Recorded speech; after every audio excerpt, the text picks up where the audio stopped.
Yo, yo, yo, what's going on, guys? It's Froggystyles here with Mediocre Trader. What's up, everybody? Let me get things moved around here real quick. I'm used to being over here. Do however you do, man. I don't care. So what's up, everybody?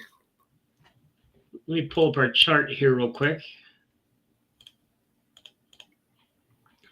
So I had a line drawn up right here for AMC at 18.18.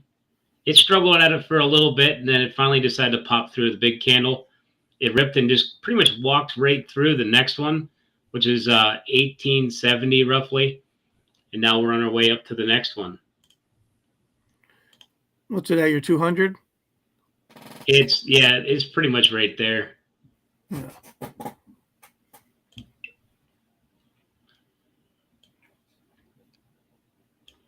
Can't use this one here or that candle because it's pre-market plus first candle. Try not to use those.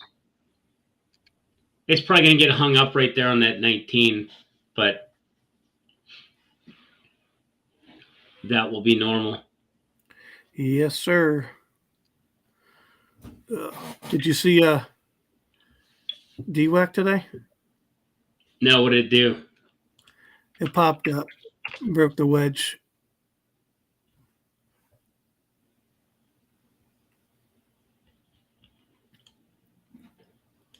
DWAC? Yeah.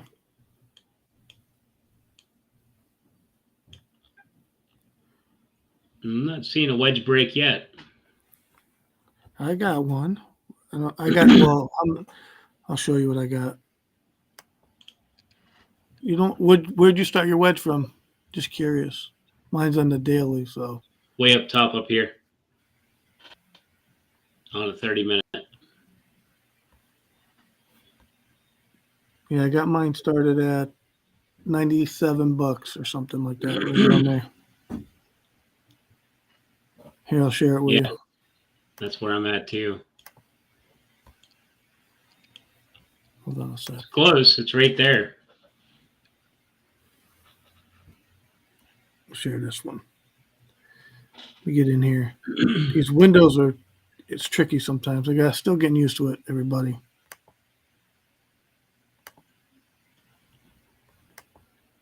There.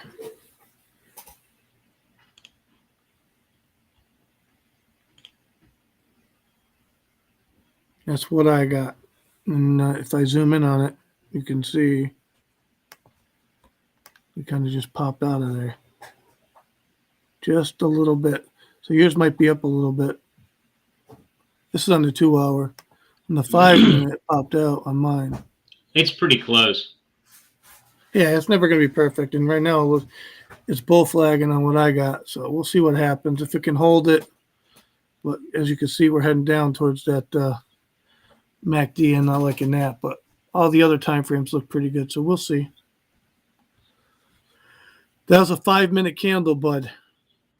I was like, wow, let's keep going. But it stopped. Discouraged me. Well, let's check and see who we got in chat. We got Miss Harris, Big Ads, Debbie, Mellow Doug. What's up, Doug? What's up, Miss Harris? Good. How are you guys? Jay, how we doing today? Big Ads, what's up? Let me refresh this page here. So one thing I was looking at was the max pain on AMC. It's looking a little weird because at 18 there's a big wall there. It looks like for some reason with a pretty big wall at 19 too, and then we got an even bigger wall at 20. So we got a lot of resistance trying to hold us back. And if it stays above 18 going into Friday, I mean, obviously that will create a gamma ramp, and it'll be really good for Monday, Tuesday of next week.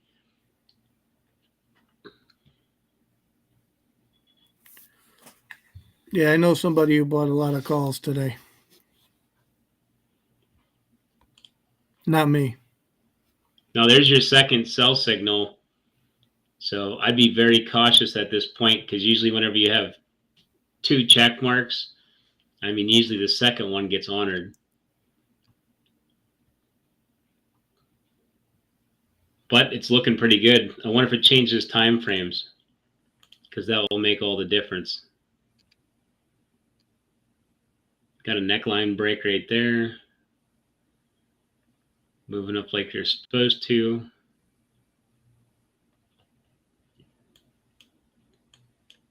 Looks good.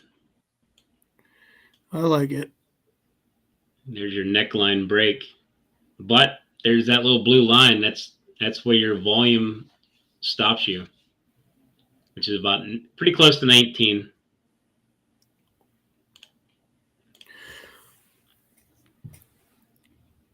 Yeah, you ever use the average true range indicator, ATR? I use it sometimes to just look and see where the stock normally moves, but I don't keep it on my chart.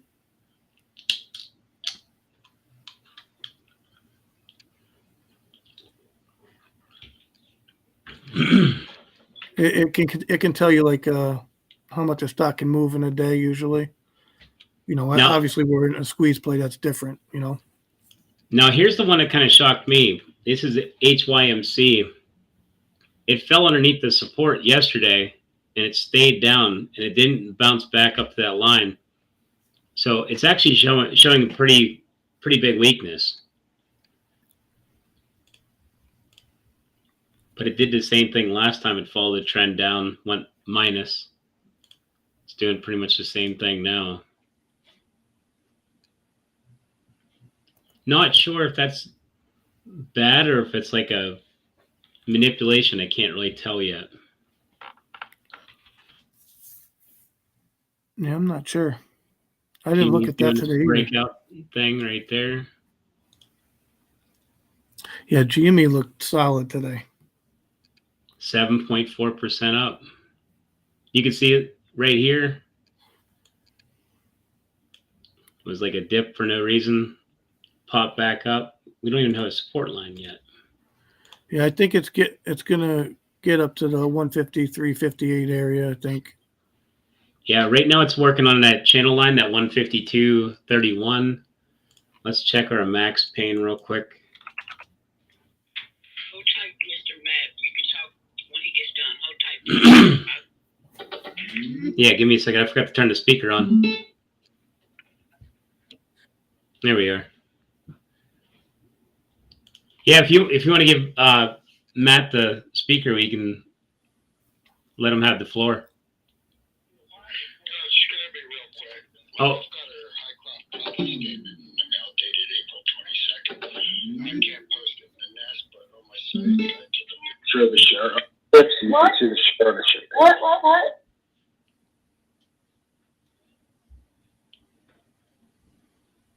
Hold on, I just got you put on the speaker. Can you ask that question again?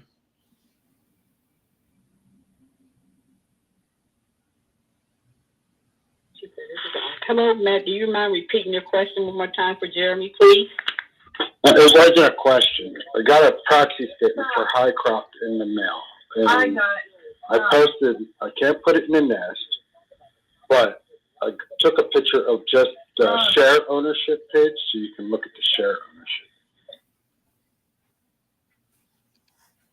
Okay, you could, if you want, you can send it to me on Twitter to check it out, and then I can. What's it show on there? That are they giving you direct shares by certificate and not by broker? Is that what you're saying? Yeah, they're showing the insider share ownership and institutional ownerships.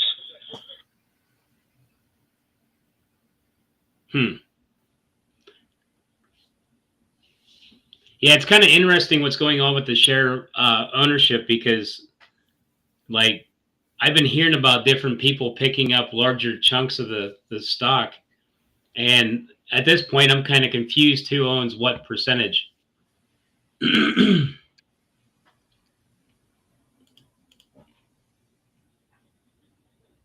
Because I think that Sean Goodman, which is the financial guy, I think, of AMC, he ended up buying a chunk too. And there's Sprock, and then there's Melvin, and there's like another one in there too, which that's where I'm kind of confused. who all's taking part. One moment, Leo. He'll get with you once he's done. One moment, please, sir.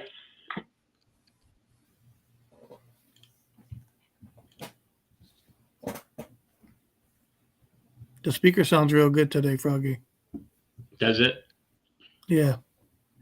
That's definitely good. Go ahead, Leo. You can ask Jeremy a question, whatever you like to ask him, sir. Hey, thanks, guys. I was interested about that proxy letter because I got the same thing. And, you know, it actually states that there's going to be a share dilution in the letter on April 22nd. So I was just kind of curious what you guys think about that. How bad's the dilution? I think it's 400 million. That's a lot. Hmm. Let me see. I'm looking at the letter now. Hold on one sec. Yeah, they're going from 1 billion with a B to 1.4 billion. That would explain why the stock fell off the support. I was wondering what caused it to drop down. And any kind of dilution really hurts the stock. Run up before the 22nd. I would expect people to get out before the dilution, just because they would probably wait till it dips and then buy back in. Because when they dilute it, they drop the price down usually, and that's a good chunk of shares too. I have to agree. Dilution is not going to be good for especially that amount. If it was only like 3 or 5%, I don't think anybody would have moved. But if you're talking about 40% dilution, I mean that's going to be a rough one.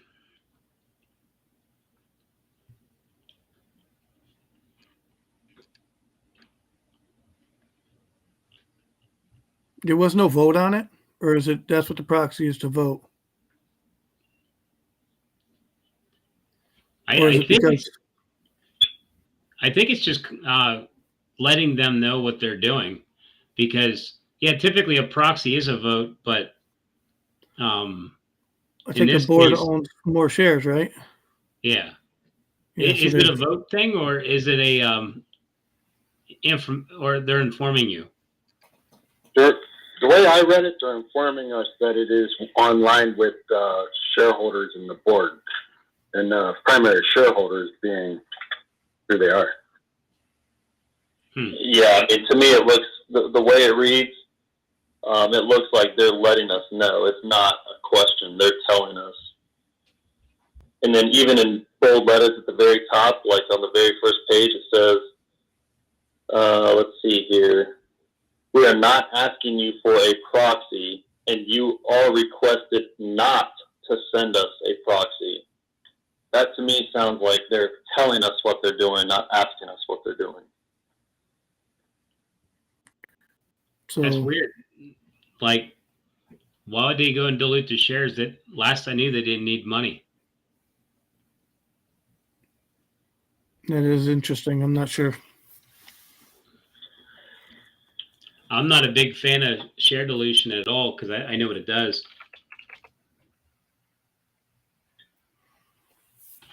40%, they're going to make, well, if the market holds its price right here, they're going to make almost 150 plus mil. Or no, it'd be less than that, because it's 40%, not 50.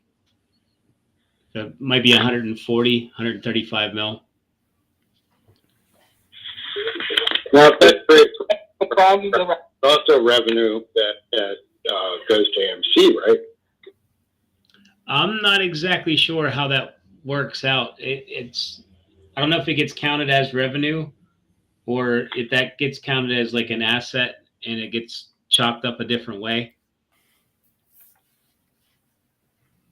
I know when Adam Aaron diluted the shares, I don't think it applied in any which way towards revenue. Well, the other interesting thing is every time AMC diluted shares, once they completed the dilution, we bounced really nice.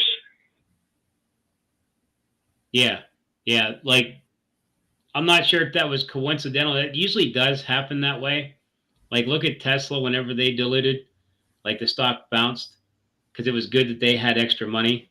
And then, yeah, AMC is another prime example of it bouncing pretty good whenever there was a dilution. Because I think what happens is when they announce dilution, people get out and they have that capital that they gain there, and then they're buying back in lower. So they're actually buying up more shares than what they own at the same price when they sold out of it, causing the dip. Yeah. But isn't this short interest 40% on that? Or is it less now? Yeah, last I knew, it had a high short interest. It was like, I think, double what AMC is. Yeah, 40%, I thought. And then what does that do to share for dilution? That brings it down the short interest, right? Yeah, that would drop the short interest by 40%.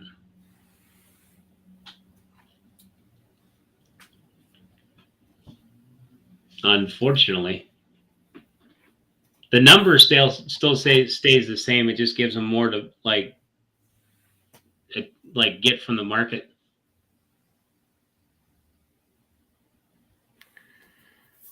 Whoever's actually short could actually buy all them shares at this price and end up closing out without making. That would add buy pressure too when they buy out of their shorts, if they would. It doesn't say nothing about a dividend or anything. I thought they were talking about that as well, or I might be mistaken. I don't know. I'm not sure. I haven't heard anything about the dividend.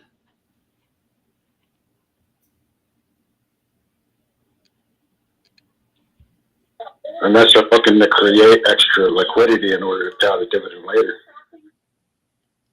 That could be. Like I said, I didn't think they needed any more money. That's why I'm kind of surprised that they're going to dilute anything. Definitely surprised. Yeah, I didn't hear anything about the dilution. I thought that they were talking about a dividend the last I knew, but I don't know. I don't follow that closely.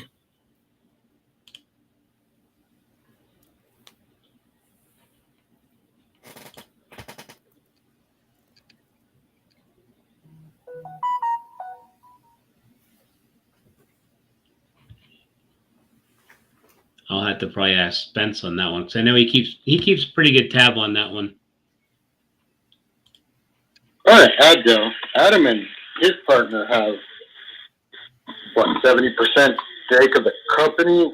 So I wonder, if he got some kind of 3D chess angle that he's playing with it.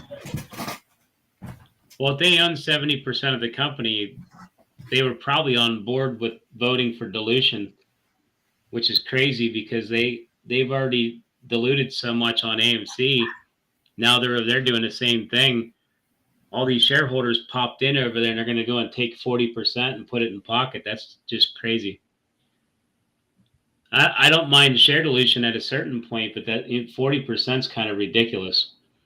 I mean, if you had $1 million, you just lost 40% if you sat through it. Now, granted, it can be applied to the company a certain way and provide benefit for the company, but I mean, look what Elon did with his money. I mean, he built 2 gigafactories and 2 extra, and he still got a lot of money left over. Now he's trying to buy Twitter. So there's definitely pros to dilution. You just got to make sure you invest it right.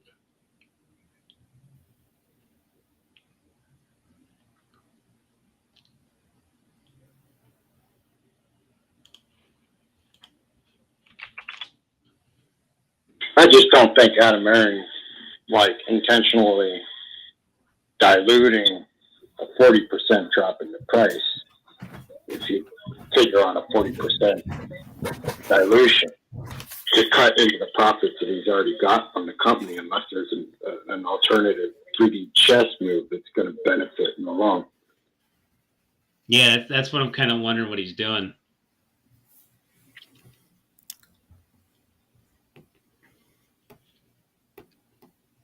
I wish he kind of spoke a little bit more about his moves and stuff like that instead of finding out the hard way.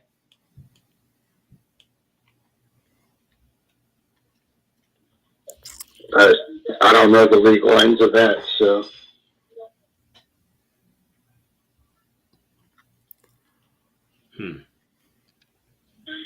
Or disclosing your strategy is not necessarily good for the strategy either.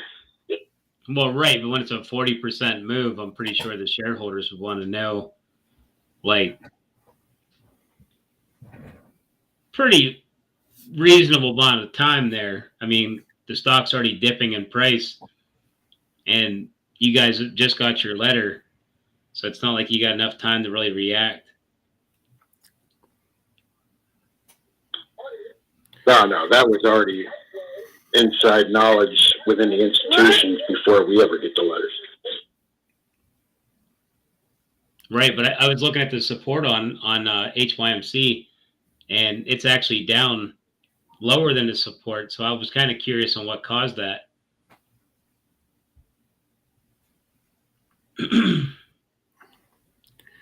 Yeah. Yeah, I've been not as much of it. I've been watching AMC today.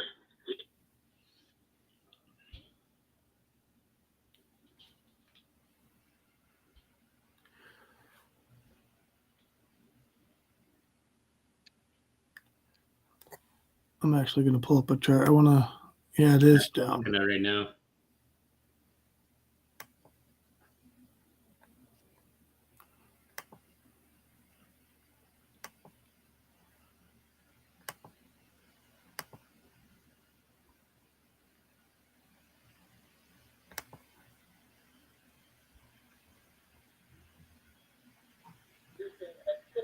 Yeah, it looks like it started yesterday. If I crop is the long play anyhow, so it is what it is. I'm riding.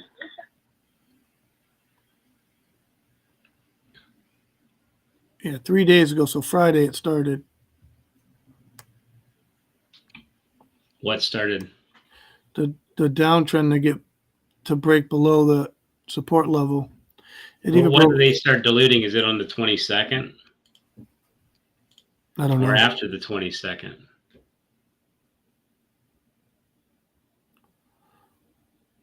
It even dropped below the $1.88 support level I had.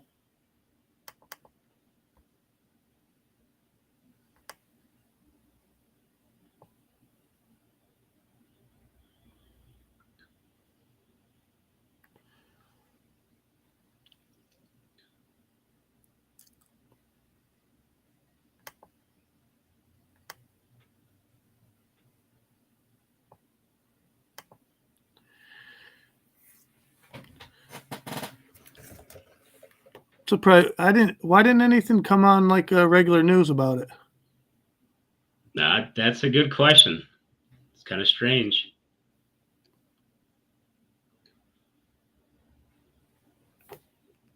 You know, nothing. I'm actually going to look at Thinkorswim's news real quick. Give me a second. Because that should have made some sort of news, right? Should have somewhere. That's what I'm looking at right now.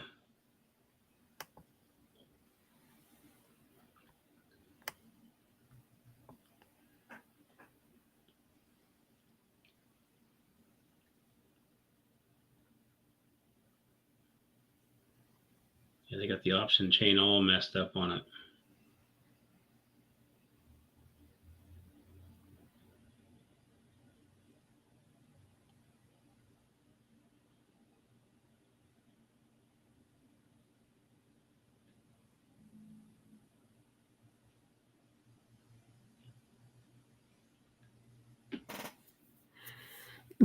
I got new board appointments. Nothing about that yet. I'm all the way back to April 11th already. I think it's going to definitely drop down.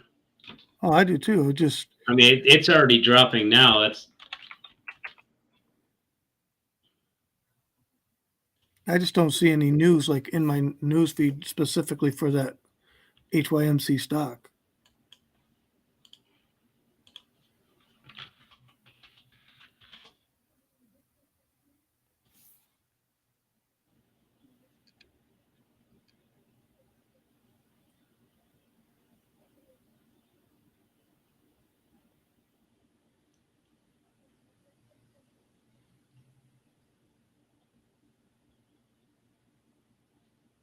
Yeah, I'm not seeing anything. That's so weird.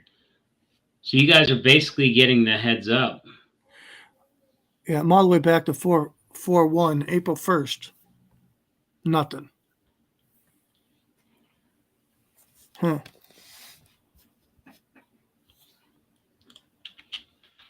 I don't even know what to say about it. That's crazy.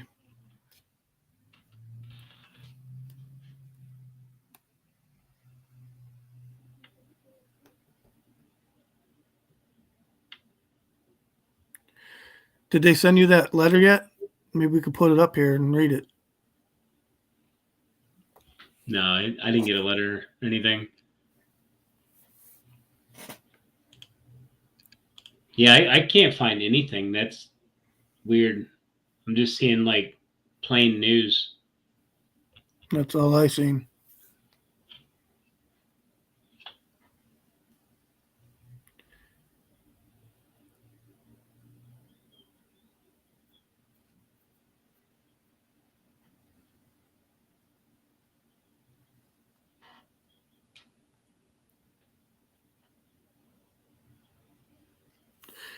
But that's two people with letters too. I'm sure there's more. Oh yeah. I mean, you can tell by the selling activity that people probably already got those letters. I mean, it's been steady selling pretty much yesterday.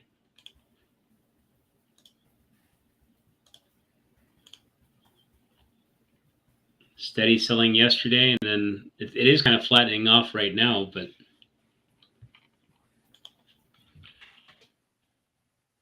into that market close on AMC, pulling back down to 1868.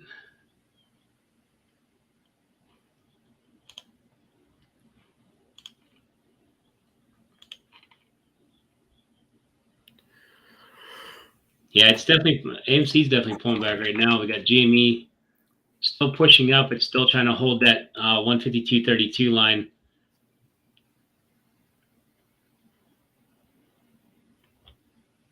It does look like it's consolidating on its way up too, so that's even nicer. 7.9% on GME and 6.8% on AMC. With a ramp up in volume towards the end, but it didn't move up, which is odd.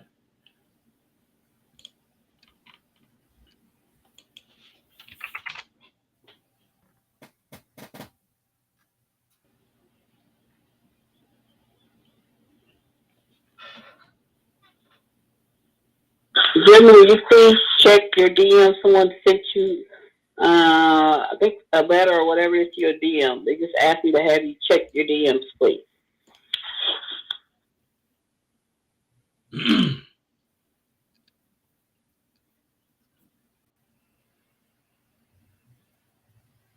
It's quiet today.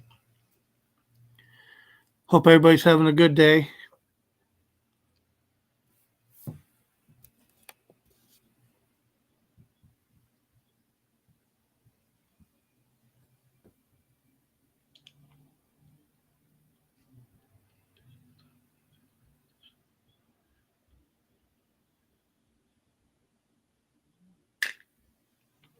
Yeah, I just got that message.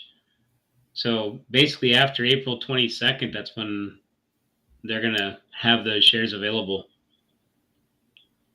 So that's 3 days from now. wow.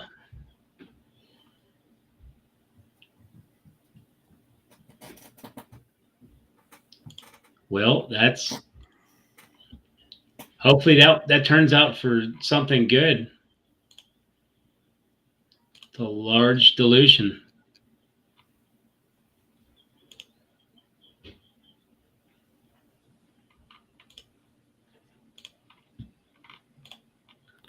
HYMC dilution.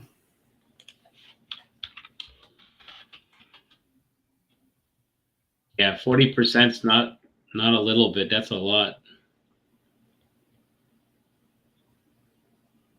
Down 4.4% today. Light volume for some reason too, which I'm kind of surprised on.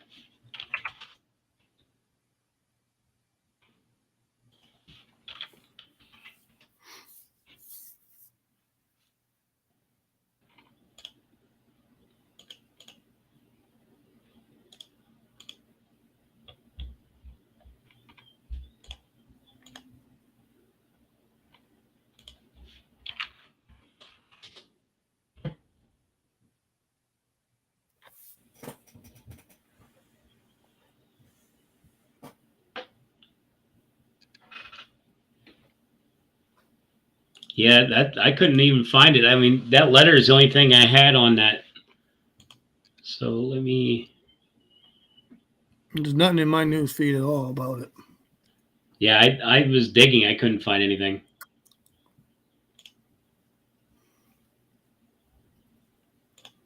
And I was looking right in TD Ameritrade's news, you know, where you can check all your news right to your Thinkorswim platform, you know. It's a good source.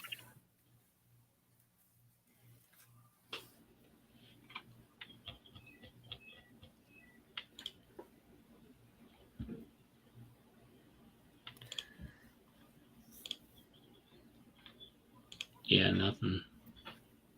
Nothing at all. Well, we got any other questions? I can check. Doug's wondering on AEI again. Look at that. AEI. AEI.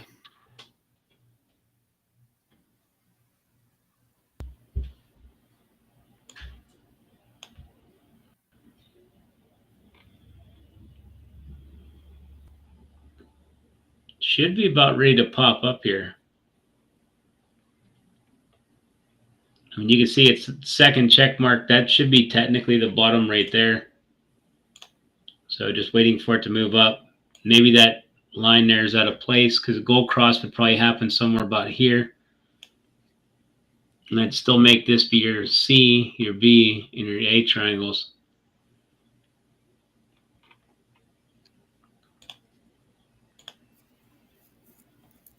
It's already moving up. It's just not breaking out yet. So it's heading in that direction.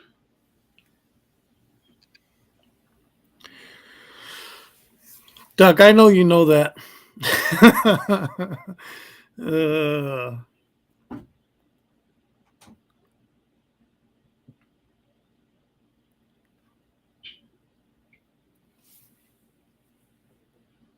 He's funny, man.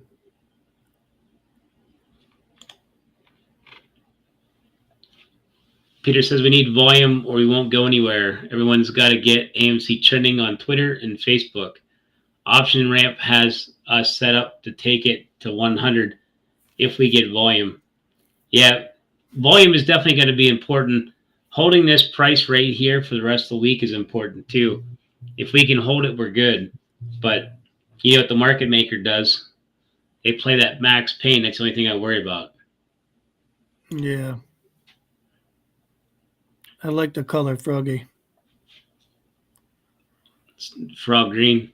I know. Every time I don't know something, I'm going to say I don't have the froggiest idea.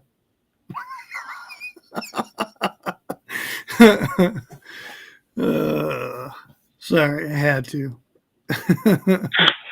Jeremy, Eric was saying today, and I was confused. He was saying low volume is what's best for AMC.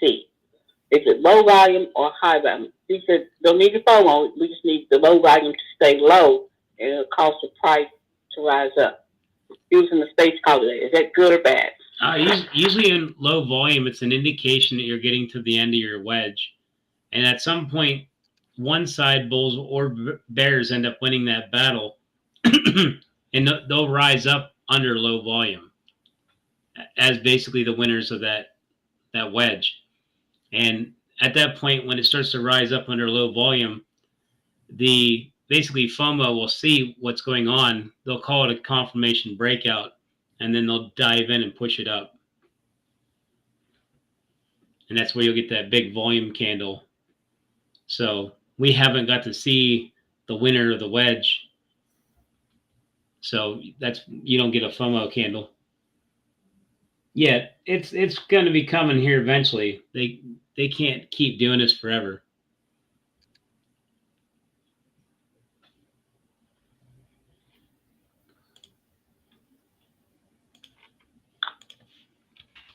Can you look at BBIG, please? Yep. It's on a double bounce right now. I like it. Yeah, it's on a nice trend.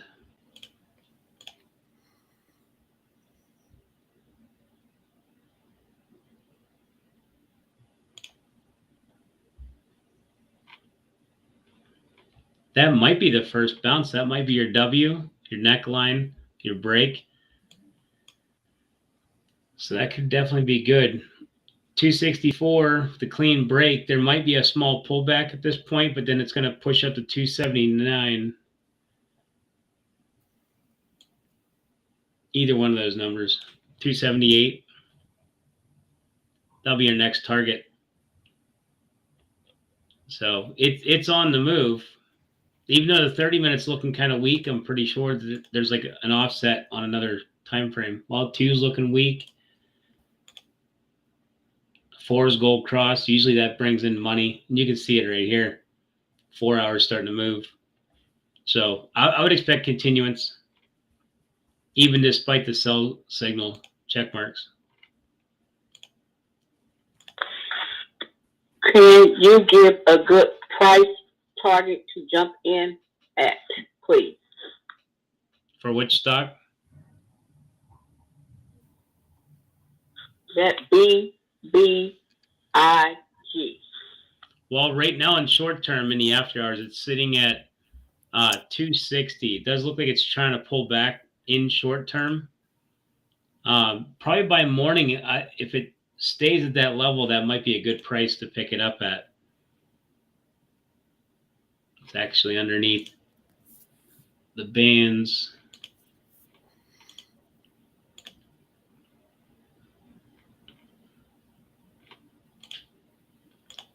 I'm checking right now.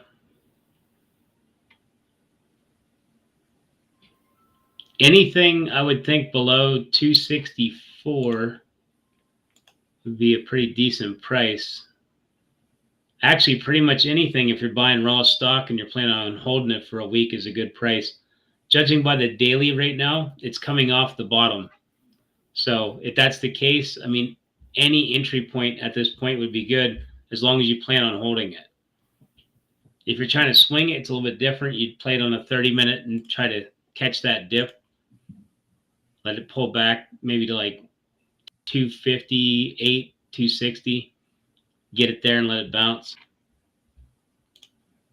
But like I said, if you're buying raw stock right now, I mean, you just got a positive bounce off your bottom on your daily chart, which means if you hold it for about 2 weeks, you'll probably make money. Check out Netflix. It's jumping right here. After hours.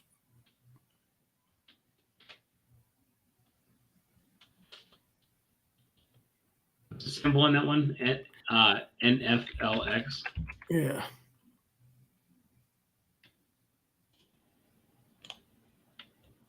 Jumping.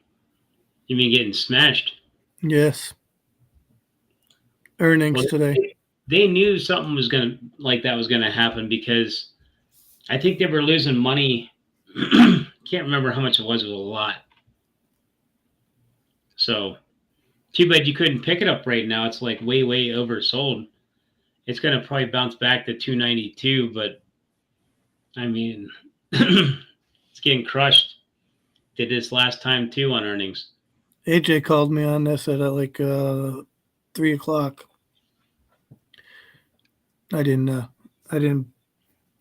have time for it, to be honest, but it was actually mentioned ahead of time, which is crazy.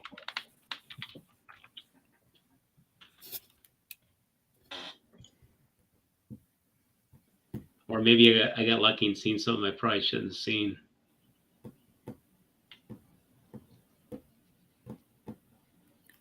I don't know. AJ called me though.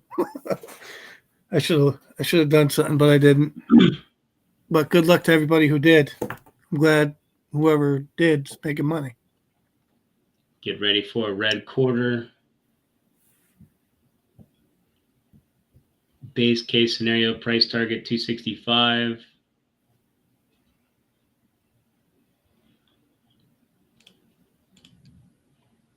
Well, it's down there.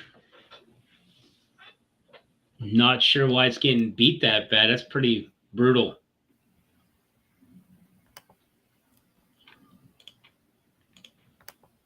kind of wish I had puts on that one. That's what I was thinking. I think StockThatDip does. Yeah, right now it looks like it's flattening off on that bottom.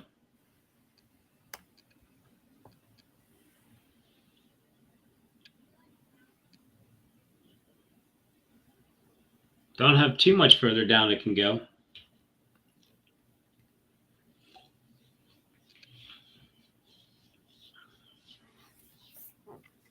Yeah, anything that gets hit like that, you want to give it some time to stabilize it.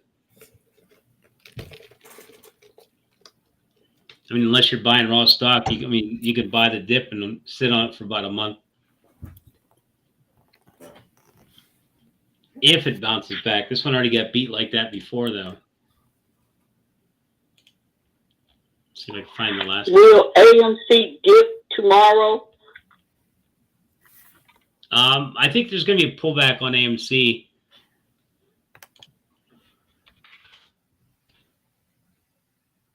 It's just how weekly thing trends.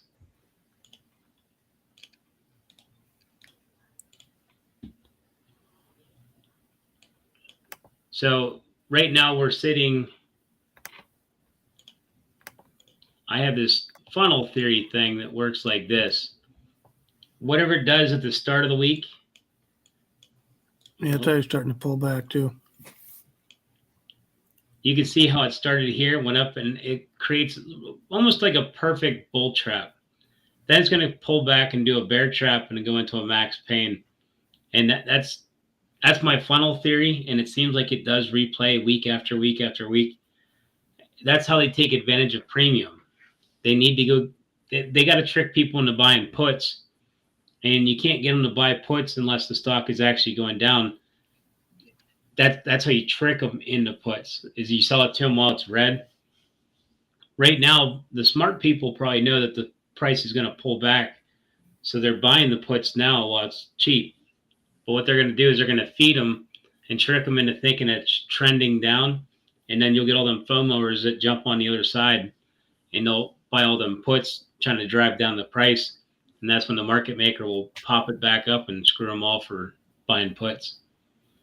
So I'd expect it to come back down, I don't know, probably about 18 by Thursday. Maybe a little bit lower, like maybe 1750. Oh yeah, Max Pain pretty much already indicates that. If you look at Max Pain, 1750 is the lowest it will go because it will bring the puts back in.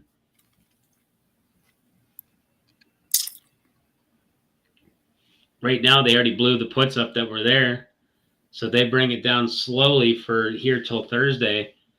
They can completely decay the 1750 puts, and they can take all the money right out of the calls. They got to get back under 18 in order to max pain it.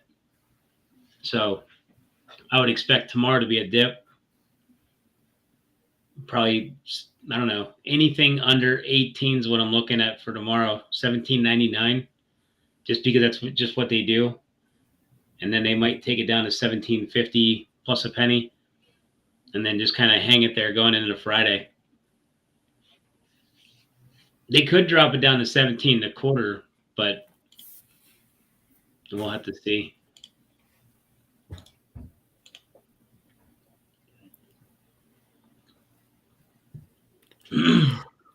That would mean they're going to try to take it all the way back down to that support. That'd be kind of brave, if you ask me. Even with the neckline break. Well, actually, that didn't break neck, did it? Not yet. It stopped. Well, there's that double neck that they keep forming on that new. They're on a new pattern right now, and they've been forming these double necks. So I'm not sure exactly what that means yet, but we've been getting a lot of them.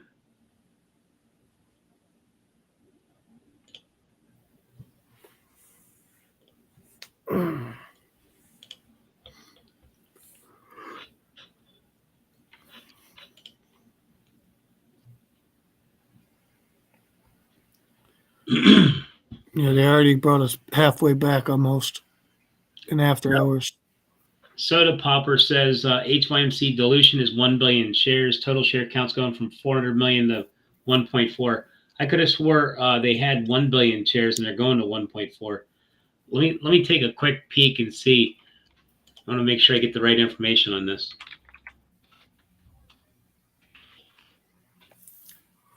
I don't know enough about their float to be able to rattle off the information.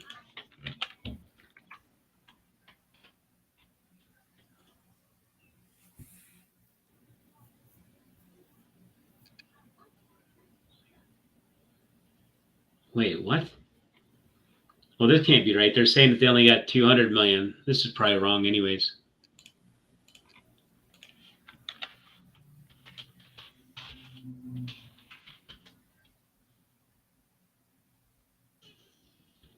Well, that's even wrong too.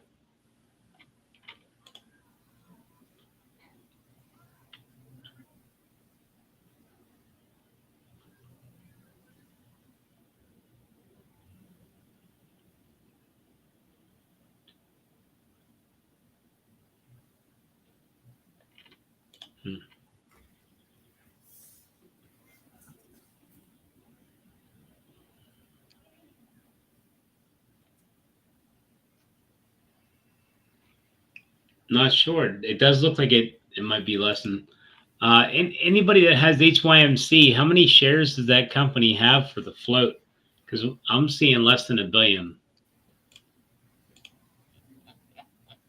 Let me check out Stock Era and see if it has it on there.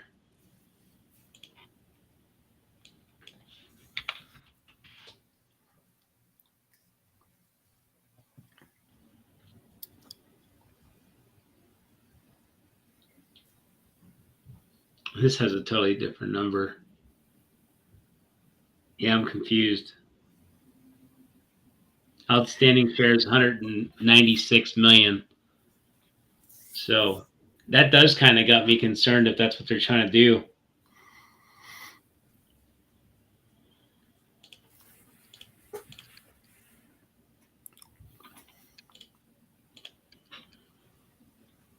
I do not know.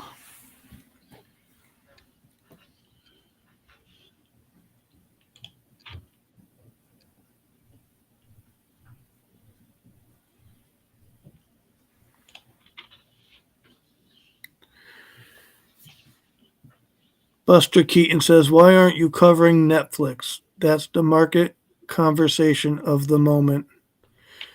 We did kind of cover it, but it's getting smashed. Collapsing. it's getting whaled right now. I don't know. There's Definitely another comment. Definitely not looking like a good investment right now. RC Mulder says, I think everyone knows Netflix is losing subs. Oh, yeah. I have to agree.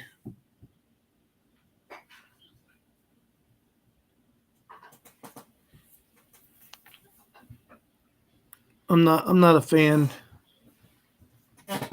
What, of Netflix? Netflix isn't a bad service, but I mean, they were kind of a little overpriced. I'm not a fan of Netflix or Hulu or them. You know what I mean? Like they were great in the beginning, you know, when they had their categories where you can like select what you want to watch and stuff like that. But they changed the categories so much, it's crazy. It's harder to find what you want to watch. They don't always have it now.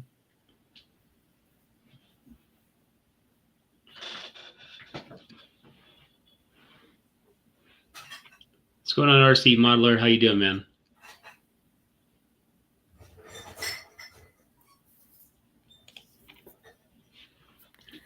Savvy says you make it sound like they have all control. The market maker actually makes the market. So if they want it to go down, they just make it go down. That's just it. They've already kind of proven that week after week.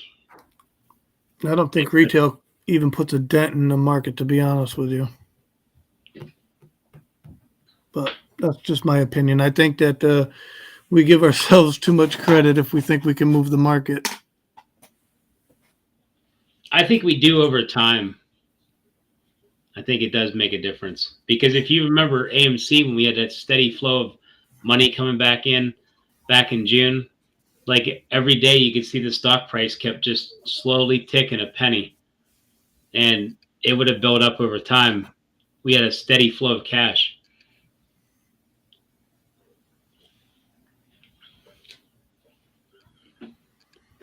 Yeah, Mellow Doug says we're called dumb money.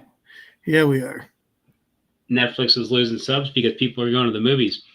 That's part true. Netflix probably got a lot of memberships during the COVID thing, so now things are starting to turn around. People are getting rid of their Netflix. I just noticed on my bill I did get billed for Netflix too, and I'm not even watching it. So I already thought the same thing about shutting it off because I don't need it. With summer coming around, I mean, I'm not going to say who watches movies in the summer, but not me. I don't even have time for that stuff. Yeah, me either. I got it this winter, and I haven't even watched one movie. I try to get stuff done when it's nice, you know.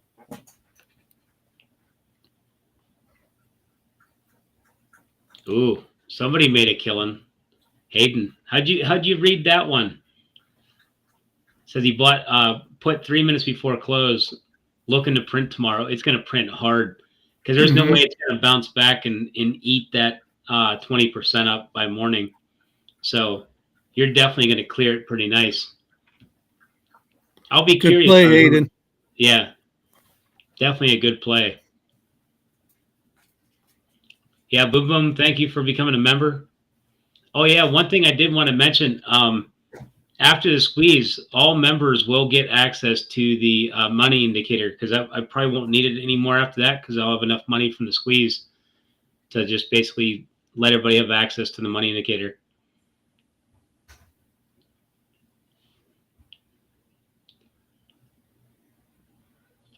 I was thinking about that today at work. I was like, why not?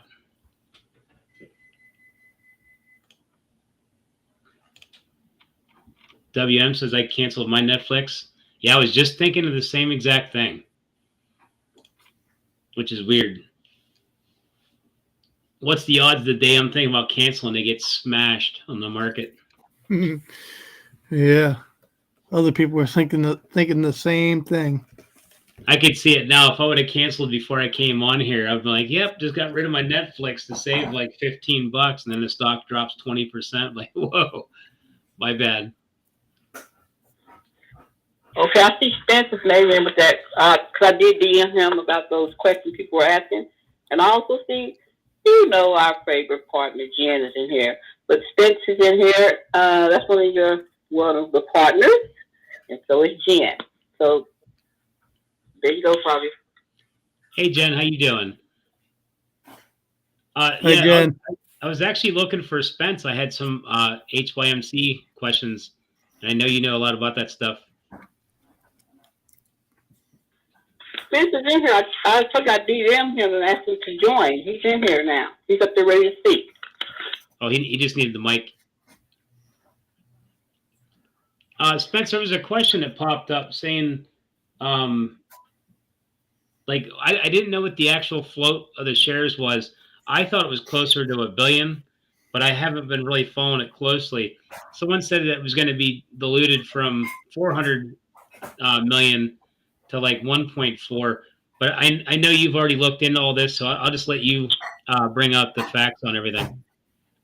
Yeah, everybody's been getting documents mailed out. There's a big difference in understanding what authorized shares versus issued shares and what is outstanding and what is the float. So right now, Hycroft has authorized 1.4 billion shares to be issued at the market from time to time. Those shares are just sitting in the treasury. They're not part of the outstanding or the float yet. The only shares that got added to the float or outstanding were the 89 million they sold at that last at the money offering, right?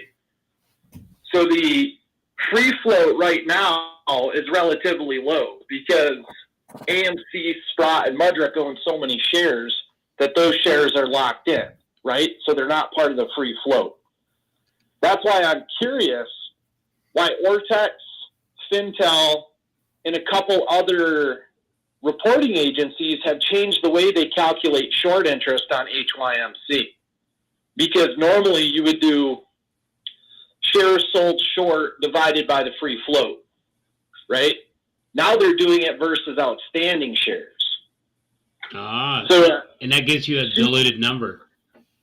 Super curious about it. And it's funny that Fintel, Ortex was showing 40%, Fintel was showing 98%, and Yahoo was showing like 1,000% short interest before the at-the-money offering.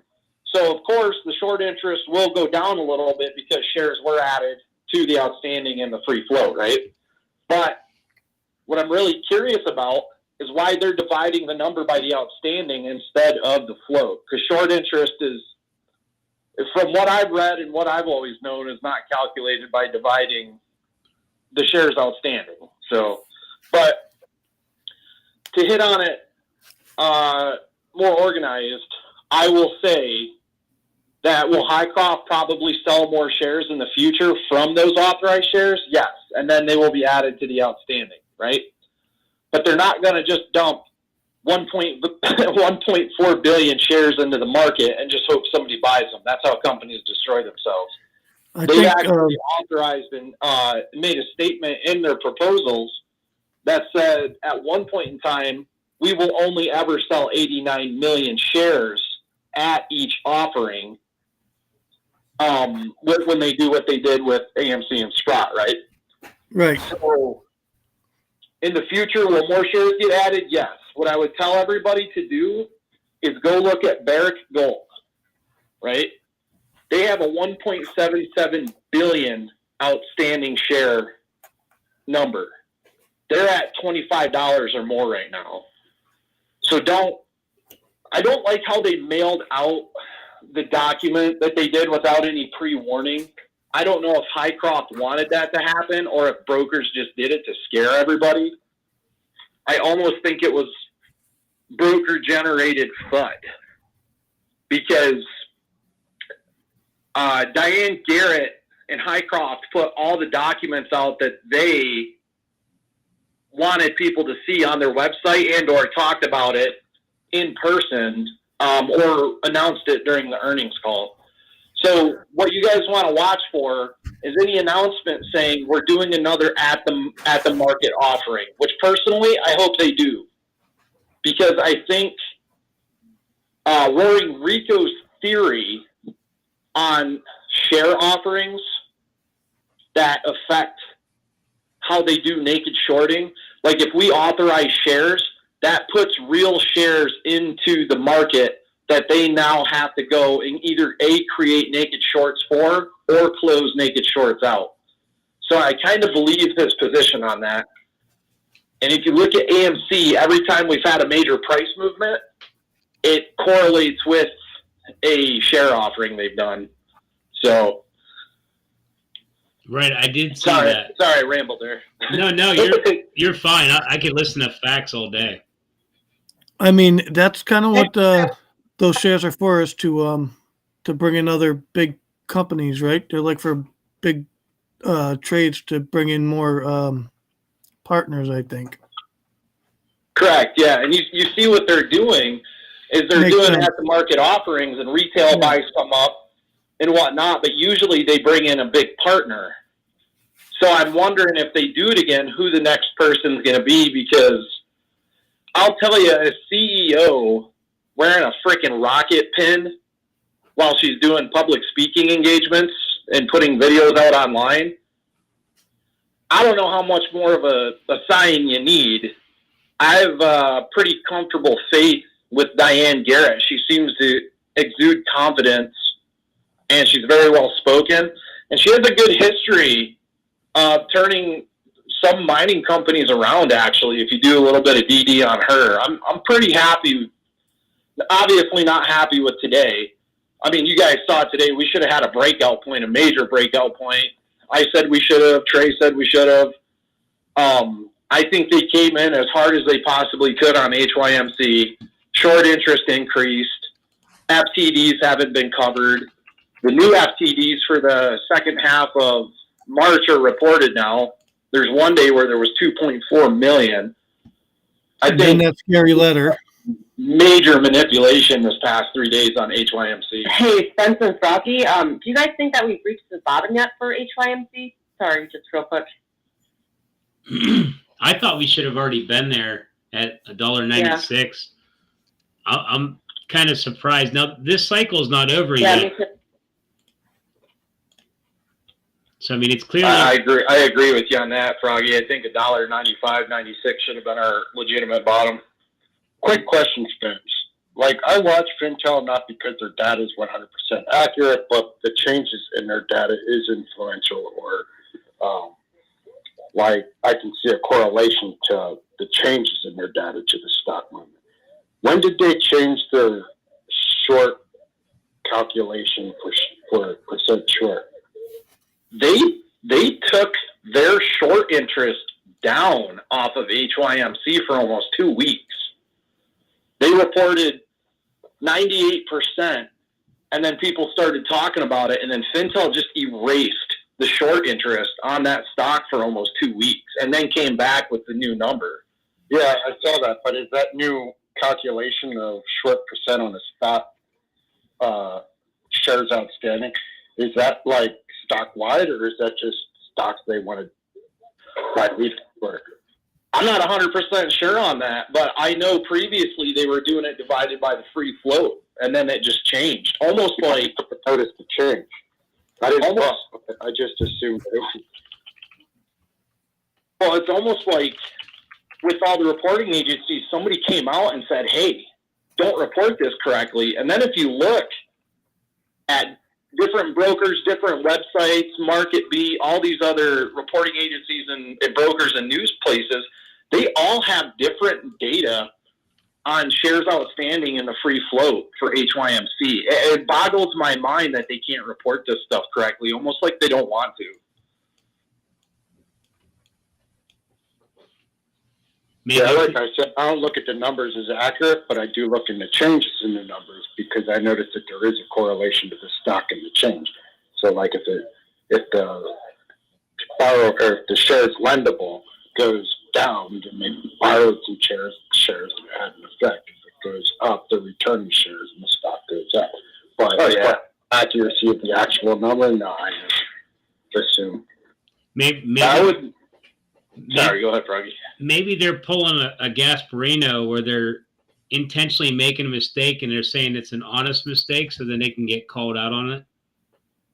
Like when Adam Aaron was supposedly closing up the business or whatever it was when that meme went out. Going private. AMC was going private according to Fox Business. People sold out of their position because of that. And the amount of time it took him to correct it was unreal. He called it an honest mistake. I think it was more intentional, but you have to prove intentions, and obviously we knew what it was, but nothing ever came of it. You know, a couple people the whole Elon go private with Twitter too thing. And then Yahoo jumped in and is doing an outbid. Obviously, Yahoo wants to keep their media control.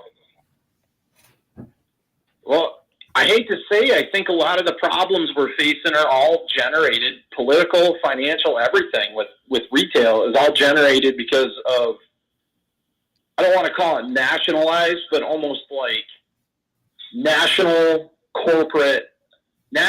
corporation control over social media. Because we all know that they suppress AMC from trending. They've done it multiple times. We've seen people get banned. We've seen articles go down. YouTube has been banning, when AMC was a little bit hotter, maybe 6-7 months ago, you had TMI's channel got taken down. Core's channel got taken down a couple times. Charles Gasparino's account, or not Charles Gasparino, Charles Payne's account got freaking shut down for a while. Yep. I mean, I think Musk, Cohen, Adam Aaron, Garrett and maybe a few others understand now what's really going on, and they need to come up with some type of coalition to fight back against these guys, which I think is what AMC is doing with Sprott and Garrett. I think Mudrick, Sprott, and AMC now, once they have enough information on how HYMC's being illegally naked shorted, manipulated, they, as not CEOs, but interested parties in protecting their customers' investments, can team up and actually go file lawsuits without conflicts of interest now. So it's crazy, guys. You guys are seeing exactly what's happening with AMC, algorithmic functional trading, knocking the price down, naked shorting, borrowing shares, returning shares the same day, and the unlimited FTD printer where, we're T plus 35 on tens of millions of FTDs with probably another 6 million produced in the second half of March. And I'm gonna go ahead and bet that last Thursday we probably had at least, I'm going to guess, 10 to 11 million FTDs hit due to that price fixing on our big options chain day, on that call options day. So I'm just sitting waiting. At some point in time, they're going to have to close those FTDs out because, man, it's been 40 days now or more they've been on the threshold list. So it's getting pretty wild. Buckle up. Let's go for the ride. That's all I got to say. Now, I was talking to Charlie's vids the other day about, like, where are they hiding these FTDs? Because they're clearly not covering any of them. And according to him, he thinks it's in an obligation warehouse, which is like something just for the market maker. They create these things like they're obligations, and they don't cover any of them at all. And they just kind of park the information or whatever over there. So it's completely separate from what's going on. Because, like, we clearly see they're being created. We know people are buying them, but they're never covered. Never. Yeah, I tell everybody, we had this conversation with AMC a long time ago when AMC hit the threshold list.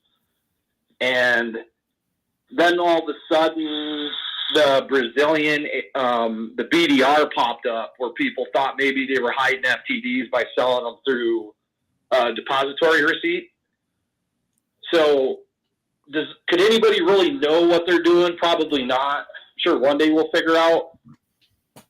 But I get the feeling, and I've been saying this for a while, come November, when midterms hit, you're going to start seeing people roll on each other big time in the financial industry. Yep. Because I think a lot of politicians are getting ready to be unseated. Like long-time, 30-plus year politicians are about to go away. I think what you're going to see happen is interest rates are going to climb and inflation won't go down, so the housing market's going to take a price. Like, housing prices will tank. People are going to... The housing market's already getting hit now. Yeah, it is. What's that? The housing market's already getting hit now. It's just being very silent and kept off the, record. Yep. I just put my Michigan house up for sale today because I knew there's cash buyers still trying to jump in. So you'll see housing market, it's going to take a dump. Interest rates are going to skyrocket 9-10%. Inflation's not going to be curbed, not until 6 months after midterms minimum. And that is depending on if they start fuel production back up, they cut off all this free money still being put out by the government, and people go back to work. So I'm expecting when the real estate market really takes a hit, you're going to see a lot of stocks start taking hits too, even more than we've already seen. I personally think the Dow is probably going to go back to 30,000. I tweeted something yesterday. There's a very good correlation between the prices of bonds going down and the price of gold going up. And it's happening now. So I'm still really excited for Highcroft. I just want to add what you were saying about the FTDs, and I pulled that up so I can read it real quick. But it's not as much for me about the FTDs as the value of the FTDs at the price that they're FTD in. And the values for the last reports are, at 1.24 million followed by 16 million, then it dropped to 1.1, then back up to 11 million. And when you look at the higher value prices, they're like mid-month, end month when it's report time. I'll tell you, I know they're not closed out, because if they started closing out those FTDs at the beginning of March, we would see some big price movement. I agree. There's a lot of them that need covered too, probably more than there is in short interest. I can't wait to come back when the first half of April is reported. Wait, March, April, yeah. Because I'm telling you, on that last Thursday, I think there are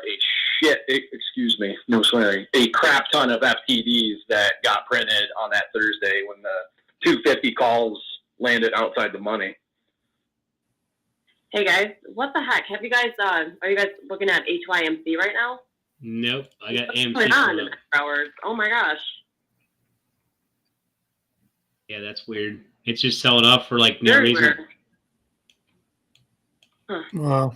Well, we'll see. If it bounces 166 again, we'll see what happens. But at some point in time, Adam Aaron, Sprott, Mudrick, and Garrett are going to have to do something, because if they don't come out with some other type of big catalyst, which are coming just later on in the year when they start mining again, but if they don't take any legal action or start working with the SEC to demand that the reg shows are enacted and T+35s are covered, then it's just going to be another long mess of holding and having, days where we take 30-40% runs. So hopefully they're working on something. I mean, the SEC tells us that we have a free market system. It's working. I don't trust the SEC. Look what they're doing. Me either. I mean, he wants to make... SEC is paid and bought for, revolving door agency. I don't have any faith in them whatsoever. Neither do I. They should be shut down. They're useless. I think they should be incorporated into the DOJ, and the DOJ has full authority over them. Yeah. That's not a bad idea, but the DOJ is also Corrupt. yeah.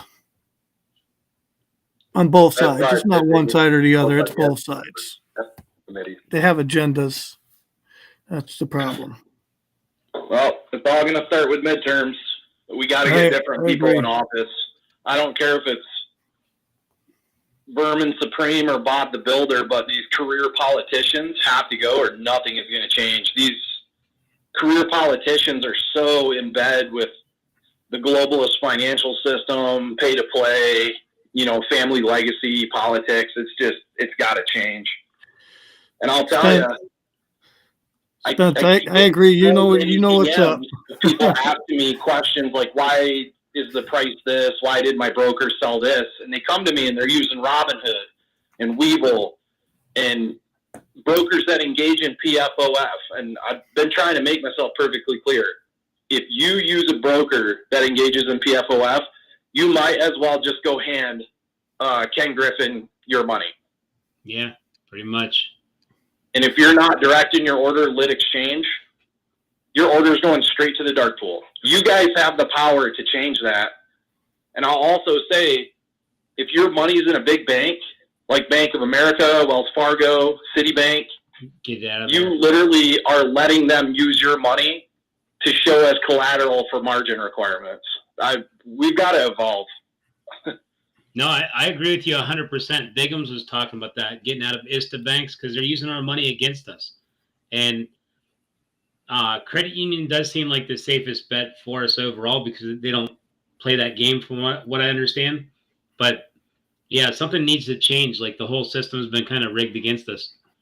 And we can actually make a difference by not playing in that game. Exactly. We're funding them. We're funding them to be able to do the corruption they're doing. If they don't have the money, then they don't have the money, bottom line. And I'll tell you, what irritates me, something the community needs to fix, is when Biggums posted that, I noticed that was some of his lowest engagement that he got. Like, if people in the community that put out content that people really like, if it's getting to the point to where if you don't tell people what they want to hear, then your engagement in that post will go down. And I'll tell you, if anything, Biggums' post was probably the best one of the year. if your money's in a big bank, you are helping the market makers and the shorts win against your own position. Let's change the subject a little bit, but with Hycroft, like, at what point did they, like, obviously they were shorting it before it was $1, before AMC got invested with Sprott in it. But I mean, at what point are they trapped if they can get it back down to like $1.20, $1.40, or do you think they'll get out of their position and buy their way back out of it? Well, here's the thing. They can get into these huge short positions, and yeah, they got busted at first, and they took massive losses. Melvin took massive losses. But again, like we were saying 6 months ago with AMC, these billionaire hedge funds with these billion-dollar algorithms are going to figure out how to play against you guys, and they have. That's through the options chain. The idea that we're going to buy all these call options, and I was hoping HYMC might be a different case last Thursday because it hasn't been around as long, but they definitely did the price fixing. They are stealing people's premiums out of the options chain to use as liquidity to flip their short positions, and they're just basically day after day making money off of retail. That's why I've been telling people, if you play options, good for you. But I would take the demand for options on AMC, GME, and HYMC away from the market makers. Don't play the options chain on these stocks because they're going to price fix it. You're going to lose your premium. So what I would say is if everybody in retail did that, the demand for options would disappear. Market makers couldn't influence it on big days where there's tons of calls out to $22 for AMC, and they wouldn't have any incentive to do what they're doing. They would have to play by the rules a little bit more, which is you're either buying or holding. No. But in a nutshell, with PFOF, the options chain, the dark pool allowances, and your money in the big bank, you're funding your own enemy. It's like going to the blackjack table and telling the dealer you only want one card per hand. Now, one of the things that I've been testing, if you remember when Astro and Trey said buy puts, well, they didn't say buy puts, but play the other side of the play, which is the same thing as buying puts, on how it was a hedging thing. Well, I came up with a different strategy. I figured I'd just buy deeper in the money calls and get that low theta, so then you get less theta decay. And I made a little bit less money on my options, but my theta decay is so much less that I never even noticed it. And I'm sitting there thinking, like, I could have been doing this the whole time because my theta, all I did was wait until the theta dropped down real low, and I bought deep in the money. I got less contracts, but instead of getting 50% return on your 1-for-1, because like if it moves up $1, you only move up like $50 or $60 based upon your delta. And now I'm getting 90%, which is even better. Plus they have to delta hedge. So I'm providing an actual benefit for the stock to move up. And I'm sitting there thinking if more people would quit playing out the money and start playing in the money, you could force delta hedging and push the price up. Yeah, that's good theory. And I also think Stonky Talk was talking about it for like weeks as selling calls, covered calls on AMC. I did it for a couple weeks in a row and ended up with a $10,000 profit off of it with AMC. My issue with it all is I think market makers know a lot of retail is addicted to playing options because they see in some instances it's a lot easier to take profit and just walk away. I just have a bad feeling that anytime we're doing that, all we're doing is providing liquidity 100% to market makers, whether you win or lose. Because who's to say your call falls in the money? Who's to say Citadel's actually paying that out? How are they operating the options chain as far as losses and gains with between retail and between hedge funds and banks. I have a horrible feeling the options chain is 100% completely rigged to pay out liquidity to hedge funds. And I think if we took the demand away from them, they wouldn't have anything to play. Their liquidity would dry up and we would see fair price action on the stock. I don't know how many people I've seen for the past 8 months crying the blues about buying call options on AMC, because I mean, Joyce Cameron almost religiously every week catalogs and records the price fixing that's happening on these stocks. And like you said, we saw it on HYMC last Thursday too. Like I said, if you're playing options and you're making money on it individually, all for it. But I think the problem with an overall retail plan to do anything on the options chain is it's impossible to even attempt to coordinate, which would be illegal anyways. So I think just taking the demand away as a whole would reduce market maker liquidity greatly. Well, this is my opinion. Exercising options does create buy pressure, but if you can't afford to exercise and you're not buying options that are going to be exercisable, then you're creating liquidity. Yes, that's the only exception that we've talked about. And I was hoping we would see a lot of people on high cost exercise their 250s because it's not that far away from the sitting price right now. But if they did, we didn't see it, or if they did, it was manipulated. So now here's a question for you, Spence. When DWAC first hit the market and had no options, what happened to the stock price? Freaking skyrocketed. I was in at $10. Yeah, I got it at, I think, like 19 and rode it all the way up to like 175 when it halted. And then I got it out like at 120 or whatever it was. But so when people have no choice to buy puts or calls, they only buy raw stock. And all that is positive pressure. So they panic and they put them things in so they can control the price easier.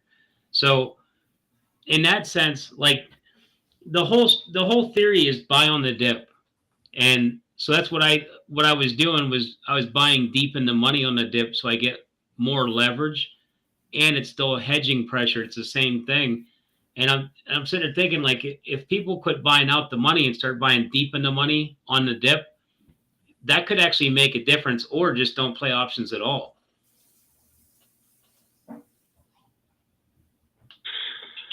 Yeah, me personally, I would come out, if I was king, I would come out and I would say it's a long ways away, so I'd want to do it sooner, but it rhymes. So I would say no options October on AMC, GME, or HYMC, retail wide, and I guarantee you we would see probably the best price movement that we've seen in a long time. You know what? You just gave me a good idea. How about if we do like no options for like 2 weeks going into the next earnings, because earnings is the worst time to buy options? Yeah, that's true. That's a good idea, man. I'm all about it. You tweet something, I'll retweet the crap out of it. Sorry.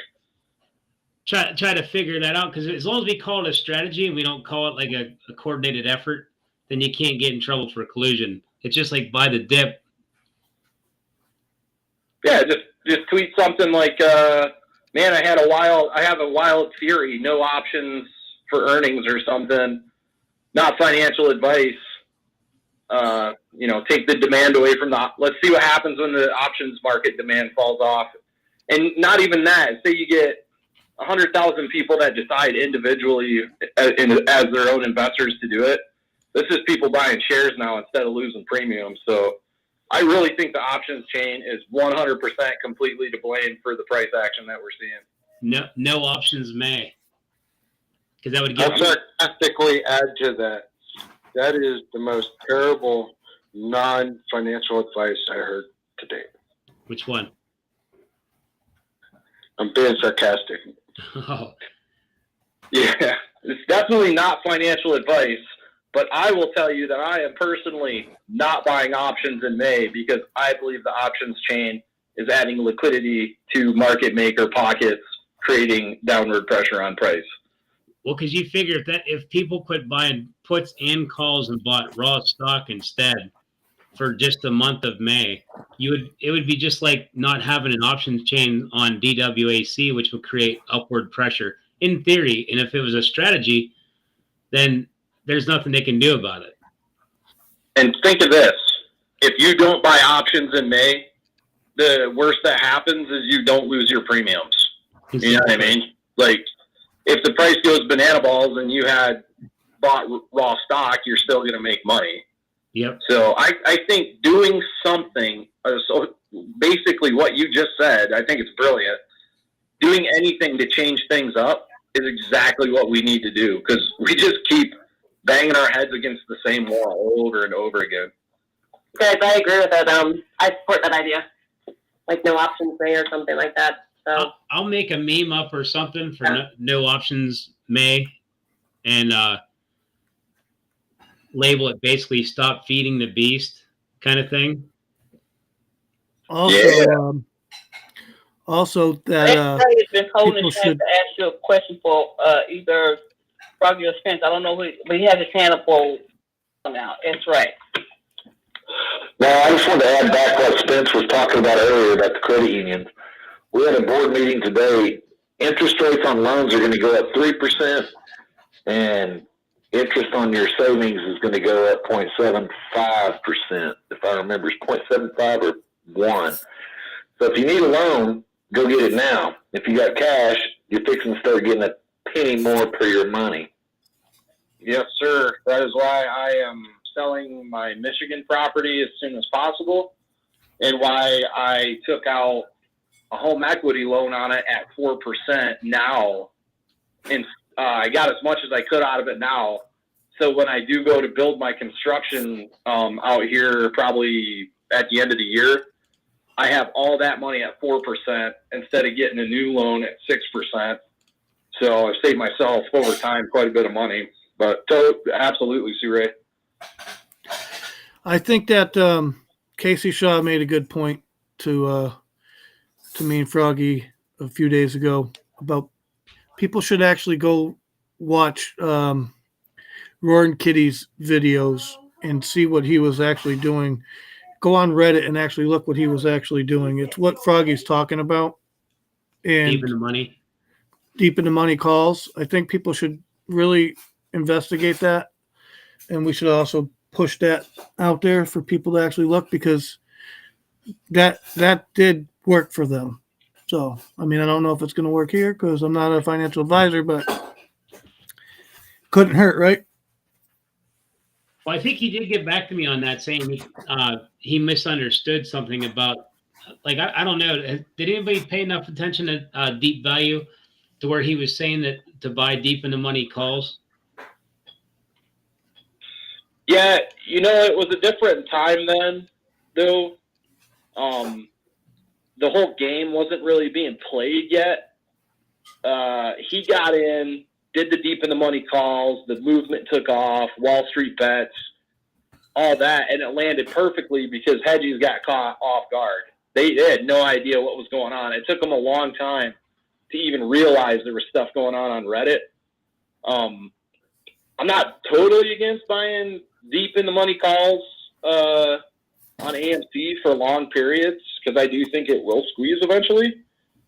But I think they now are aware of what we're doing. They listen to our space calls. They have analysts following our tweets. I think we need to do things like we talked about with No Call May, because they can't do anything about that, because we're basically just taking the money out of the market. You know what I'm saying? We're taking it's more or less about their liquidity, and that we're taking away some type of option for them to do a fraud. You know what I mean? Yeah. If we're not there to play, then the market is nothing. The demand is gone. There's no point in them being there. Also, the boycotting is not collusion. I apologize. Go ahead. Jason been having his hand up for a while. It's either for Jeremy or Spencer or Mediocre Trader. Go ahead, sir. You want to address the panel? I'm sorry, Jason. Go ahead.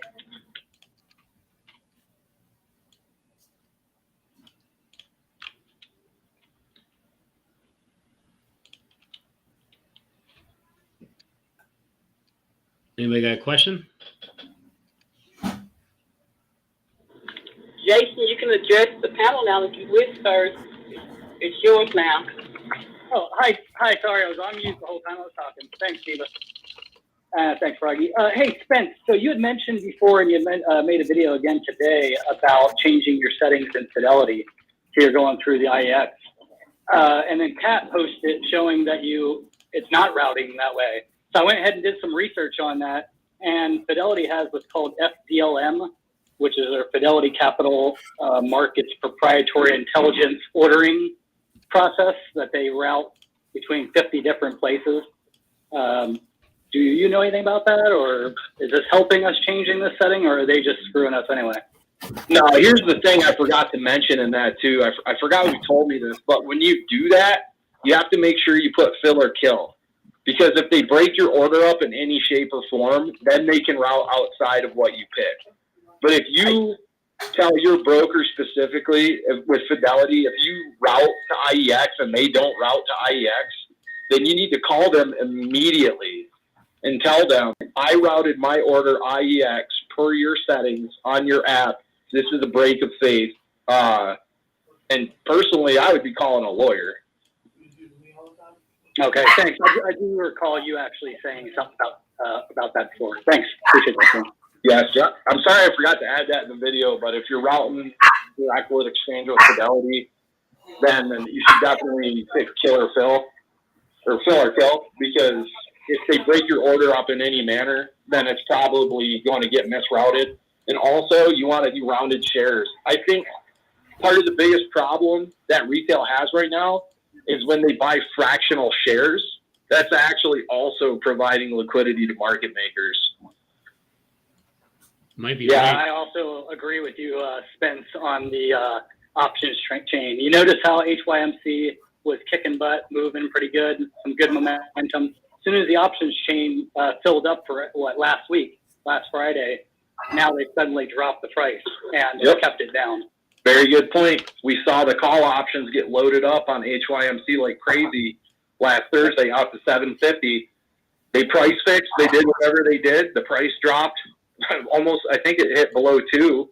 And then we saw a massive decrease in price action because we gave them a bunch of liquidity.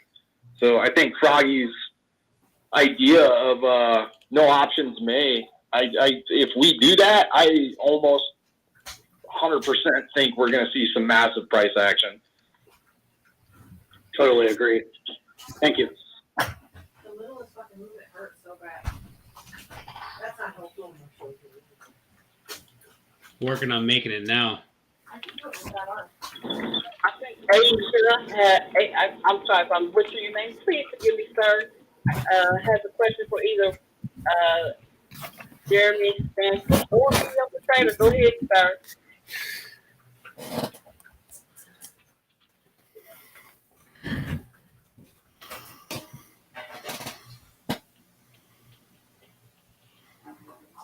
Hey, Froggy, hey, Diva.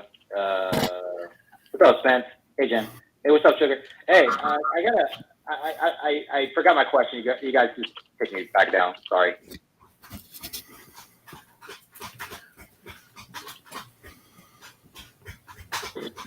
No problem. I think Good Kush had his hand up next. Good Kush, have a little question?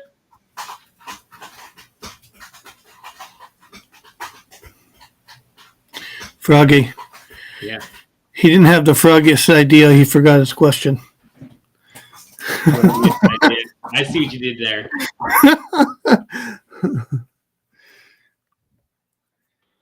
Go ahead, Sugar Kush. Hey, good evening, guys. How's everyone doing? What's going on, man? What's up? I think what you and Spence were just talking about, no options, that's one of the best ideas I've heard in a long, long time. And there were a lot of ideas that came in last 10, 11, or 15 months, you know. And, you know, I just like what Jason was saying, you know, I lost $1,000 last week on HYMC, you know, thinking, I'll make some money in options. And, you know, I not knowing enough, you know, what to do and how to do. And there goes your $1,000. And now if I would have saved that $1,000, just put in in the shares, I would have got at least more than 500 shares, you know. Exactly. So I think if we all can together, you know, I mean, you know, I am not going to buy options, period, because I'll just rather buy. But, you know, if we all can, you know, do something like that, you know, like people will do what they need to do. You know, I'm not giving anybody a financial advice, neither are you guys. But, you know, if we can have something like that, you know, when we know that market makers and all these people, those who write down these options, you know, for money and premiums, when we know the people, those who are writing it down, you know, why they're doing it. And still if we buy them, I mean, you know, then we are just giving them more ammunition, you know. So if we can do that, I mean, we tried a lot of things, you know, we have tried it, keep tagging SEC every day, you know, thousands of people, they don't give a shit, man. They don't care. The people, those who have put them in the office, when they don't care, why would they care, you know? The bottom people will not care as long as the top people will care.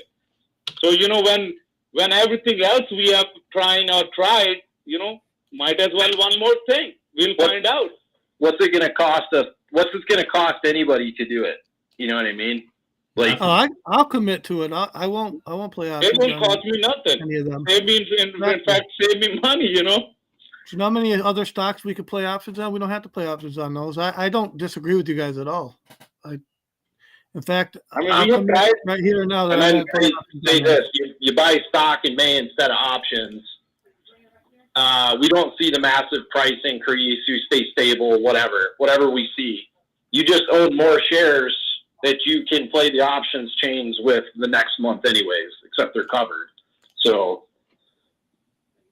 Exactly. I mean, just $1,000 I lost. I mean, can you imagine how many? That's just one person.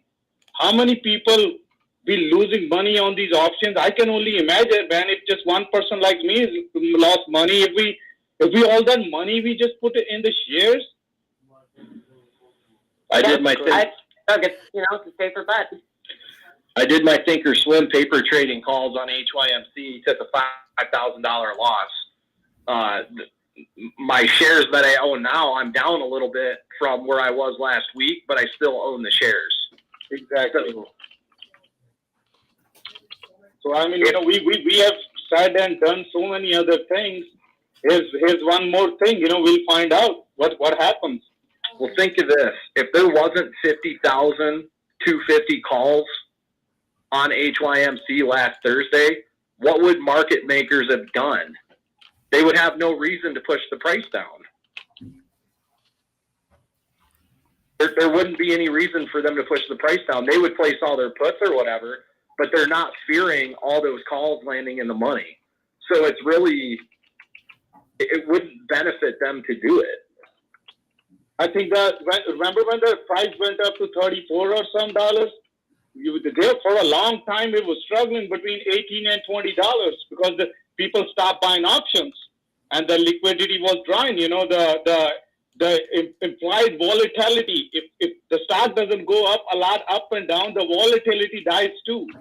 I mean, I watched some of the, you know, I read some of that too. I mean, I'm not as smart as you guys, but I've read that if the stock doesn't go a lot up and down, slowly and slowly, the volatility, you know, it dries up. So they just pump the stock, and next thing we know, you know, we are back to where we are again. Yep. And then after calls land out of the money, it's not even a few days later, we see the price action come back to those strike prices and just sit there because they're just baiting us. We talked about this before, but we always got ripped apart by the community because they're like, no, we need gamma, we need this, we need that. And it's like, dude, we're not getting it either way. You're just losing your premiums. Now, there's some people that are playing options that are doing more advanced trading and might be making money, but for the most part, the community overall, if we boycott, take away the incentive for market makers to price fix below those strike prices, that's a huge chess piece off the board for them.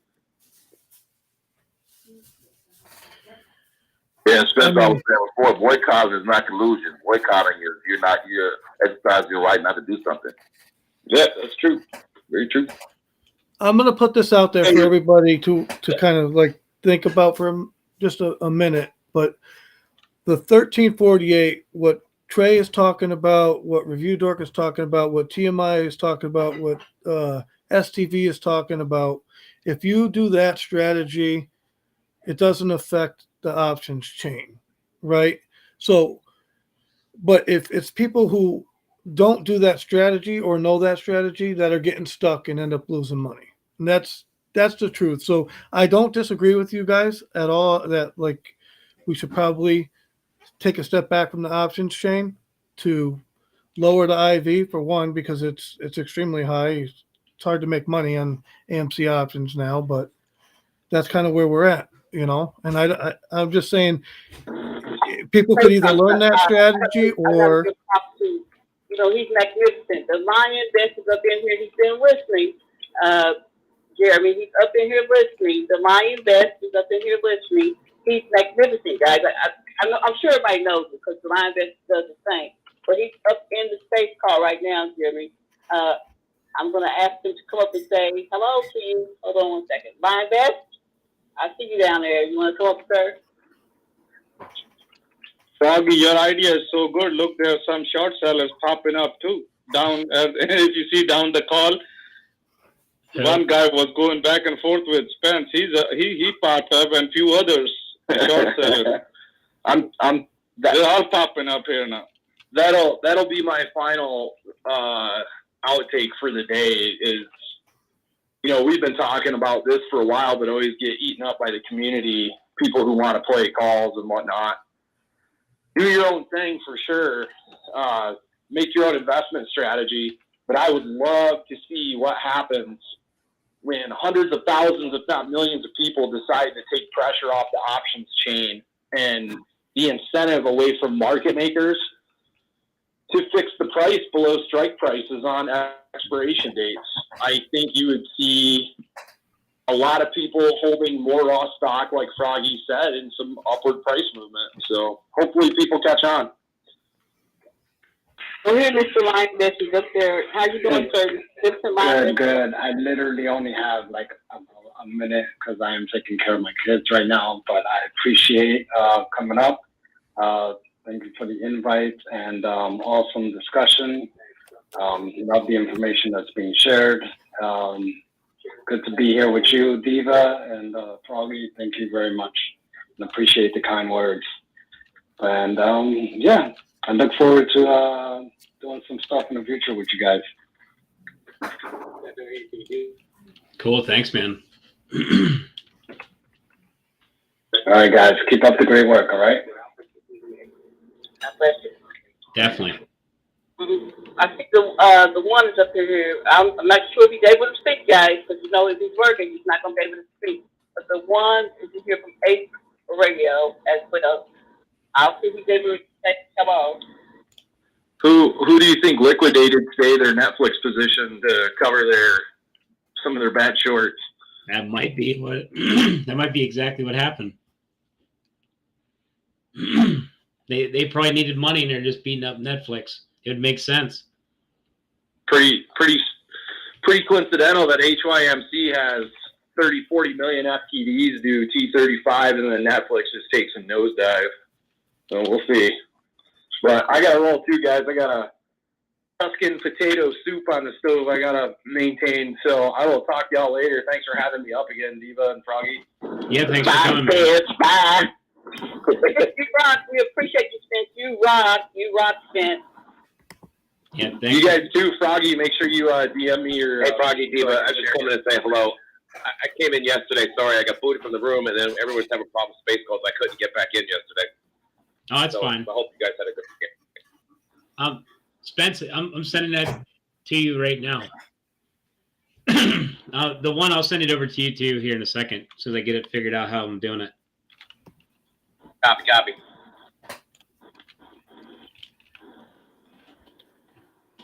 Sorry, I was typing back. Can everyone up in the space call, if you have not already liked and subscribed to the YouTube channel, Jeremy, also the Mediocre Trader, please go down into the YouTube stream and like and subscribe.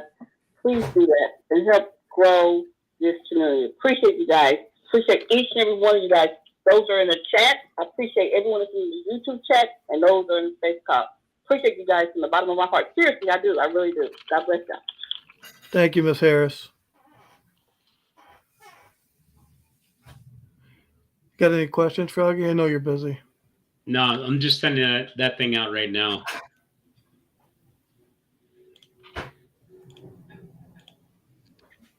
Hey, Froggy, you ever stand on a lake shore and take a rock and skip it across the water? Yep. Yep. What eventually happens to that rock? Oh, it sinks eventually. Yeah. Down to the bottom.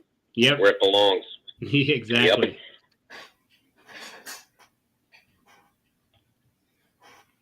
I knew that's where it was going.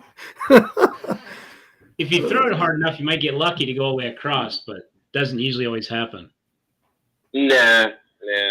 Usually those type of rocks usually skip once after they make a little puddle, and then they sink right to the bottom where they belong. I could tell that's the one right there. What's up, the one?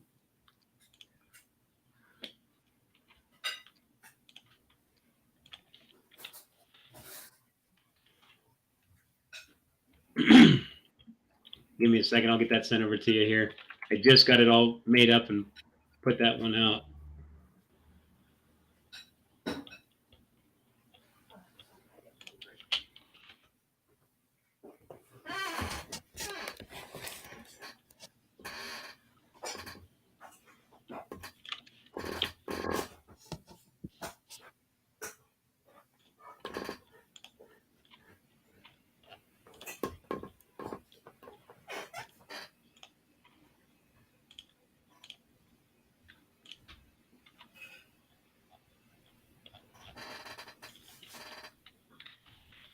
Got it.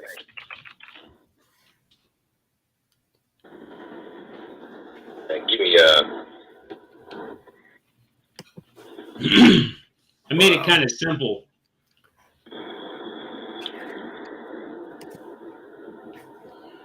Yeah, we're almost back to 1820 on AMC.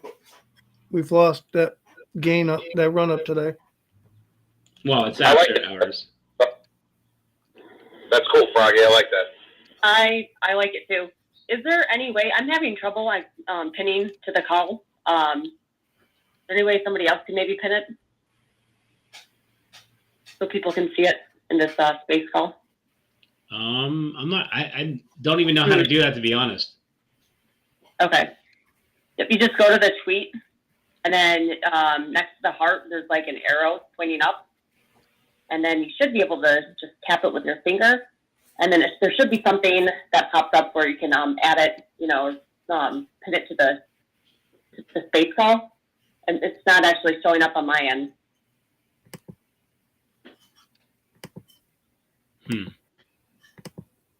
Yeah, I don't know. Maybe it's just an issue with the latest update. I'm afraid of messing it up and closing out the space call or something. Huh. No, my luck, I'd hit the wrong button. Yeah, it's supposed to work, but it's not working for me. I did just last night updated Twitter. There was a latest update that came out, so I don't know if there's something wrong with the update or what, but I can't for some reason in this call pin it to the top of the call. It's already getting spread pretty good now, so.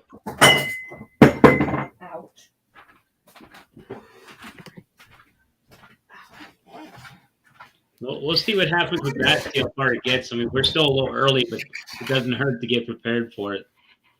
I think it's a good idea. We're already like halfway through the month, to start talking about it now. Yeah, I should make a video on that explaining exactly what the theory on that is. Because the meme doesn't really do enough justice. Buying month as well. Yeah, that could be another problem too. They're using crypto for a piggy bank. If you took your money out of crypto, their piggy bank would drop in price. Yep, their personal ATM machine. Yep. Everything's their piggy bank. Well, they're stealing money from everywhere, and definitely. we're starting to finally figure it out just by following the money. Yeah, it is true. Just hope we can wake up more people. That's the problem, right? Well, at least people are starting to see it, that there's actually a problem. Before, it used to be like a conspiracy theory. Now it's like, we see it, and now what? What do we do? And formulating a plan or a strategy is definitely key.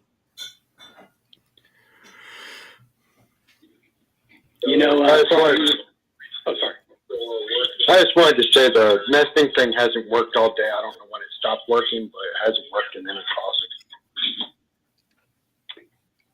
I was going to say is I think a lot of people out there, their mindset in trying to get them to change their mindset is that, hey, I don't play in the market. I don't gamble. I'm not stupid like that. I don't get anywhere near that. And they think they're not a part of it. And I think they don't actually think that their retirements are tied to the stock market and everything, their 401ks, all of that good stuff. So they're indirectly involved in the market, but if they're not directly involved with it, they really just kind of hands off. I don't really care, turn a blind eye. You're 100% correct, and that's kind of what I'm getting at, right? Like everything that you just said is absolutely correct, right? They don't even know. It's crazy. Hey, Froggy. Yeah. Over the weekend, I read a thesis. It was a real little one, a real short. Had to be taken to in my life. I was going to send it to you. It's really worth your time. Yeah, definitely send anything over that you get that you find interest in, because I'll probably end up liking it.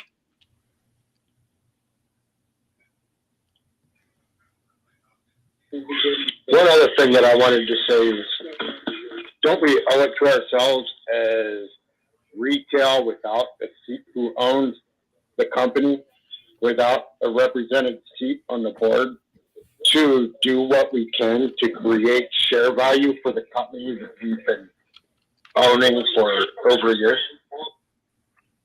Yeah, I think so. I think it's a good idea.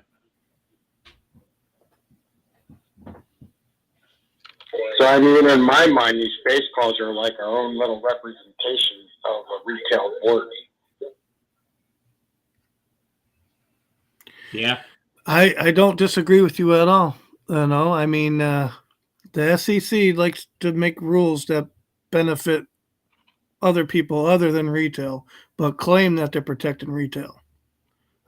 I agree. I mean, we should be able to talk to other retail investors. If we're invested in a specific stock, we should be able to discuss it, I think, Definitely. Someone said Astro just tweeted Netflix lost $1.6 billion. He said Astro just tweeted that. Yeah, they definitely fell short pretty bad.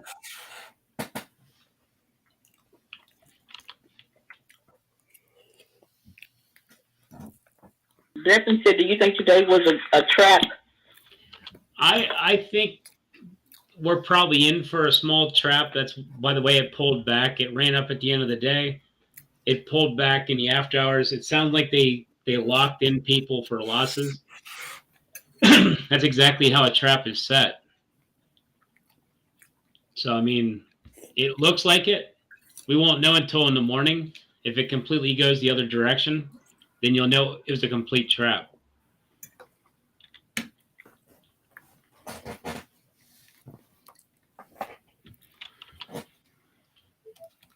Yeah, it kind of happens like that daily. Yeah. They don't want you to escape. That's the thing. They run it up to the last minute. Then the after hours, they drop the price down. And 100%. when you're stuck in it and you can't get out, you can't, stop loss or any of that stuff, they just gobble up your money. And they do it every single week. It's the same thing. They theta burn you to death. Yep. They make you hold for a couple extra days when you didn't want to. You're waiting for that cycle to roll out, and it's all theta decay. It's easy money.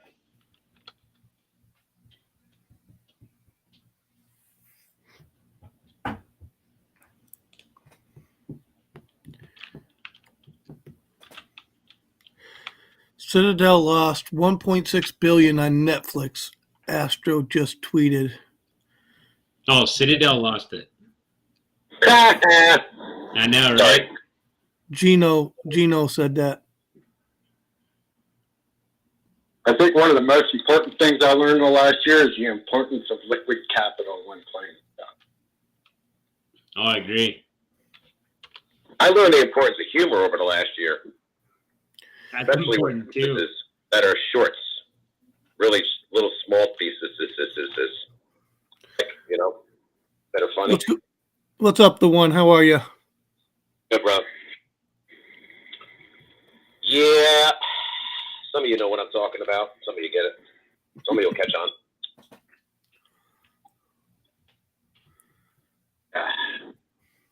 There was a really big rock in my way. I just ran it over.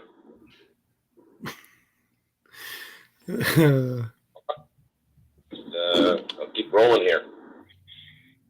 Anywho, but I was going to ask you that this morning, did you happen to notice this one big run-up was a pharmaceutical company that just got bought, or that was going up to get bought? It was this one here. CMPI. Checkmate. What is it called? It was Checkmate Pharmaceuticals, CMPI. CMTI. That thing ran up like about $9 or $10 before pre-market. They're getting bought out. I didn't know. I didn't check back on it to see if it dropped, but I don't know. But you know, take a look at that one. But there's one thing though I do want to say, and it has to do with that AMC token, the fake one that's going around that really, you know, has nothing to do with us. Yeah. If some of you are thinking about, well, hey, maybe you can get in and get out, or whatever it may be, make sure you do your real DD, because you're not going to want to get taken like the people did with the squid coin. Because if I remember correctly, there was it wasn't an algorithm, but there was a code written into, I guess, the blockchain or within when the purchases were made. So once you got those coins, you were unable to sell them. So if you think you're going to get in and do a quick pump and dump and get back out, just be careful. Because, you know, nefarious people like to do nefarious things and will screw you out of your money any way possible. Yep. So make sure, you know, it might only be $5 or $10 you're thinking, but I'm telling you, take that $5 or $10 and give it to St. Jude's rather than wasting it trying to get rich off some quick scheme, some nonsense. So just want to give everybody just a double shout. Make sure you really, really check, please. Don't get hurt by that. Yeah. I don't disagree with that statement at all. I see nothing good coming from that stupid token. Hopefully that we all stay away from it and it does absolutely nothing. That would make me happy. It just collapses on itself.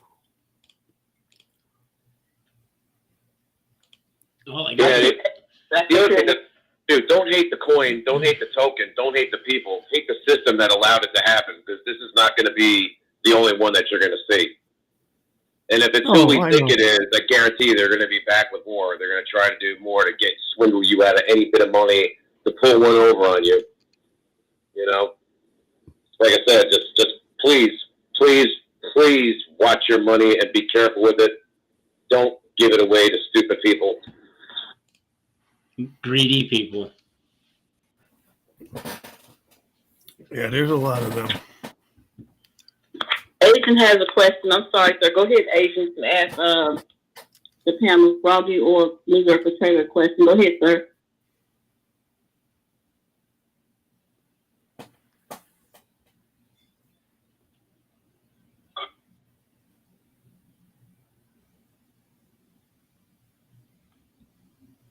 Hello, Is he muted?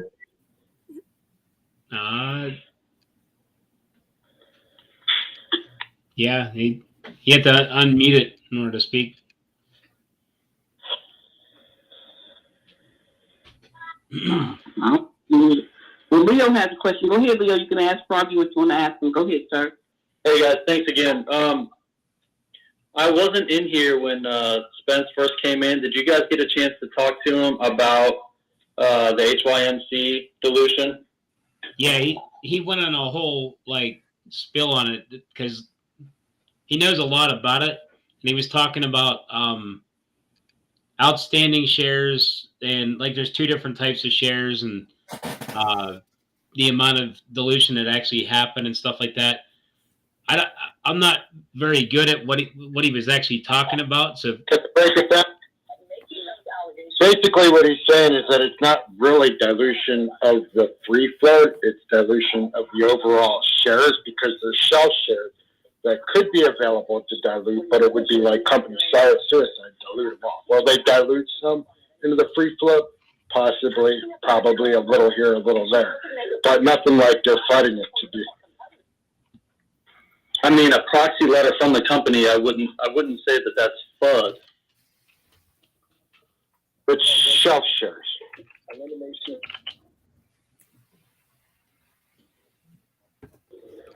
Okay. Yeah, I believe it had something to do with they requested that many, but they haven't actually issued that many. But they have them in the pocket to be able to do so later. Hey, Leo, we'll get Spencer tonight. We'll ask him about it again. Well, I mean, him and I, we were DMing back and forth about it, but, unfortunately, a lot of it does go over my head, so I was just kind of, hoping to hear it from his mouth, and unfortunately, I missed it. And basically what it is, if you take AMC before the June run-up, and they talked about having shelf shares that they could put into the market when he was asking for the 200 million shelf shares, and he promised not to dilute into the market till at least 2022, and then he dropped that whole proposal altogether, but then he did put 68 million or whatever he had for into the market. 02 5149. Somebody's got a hot mic. What's your order of pizza?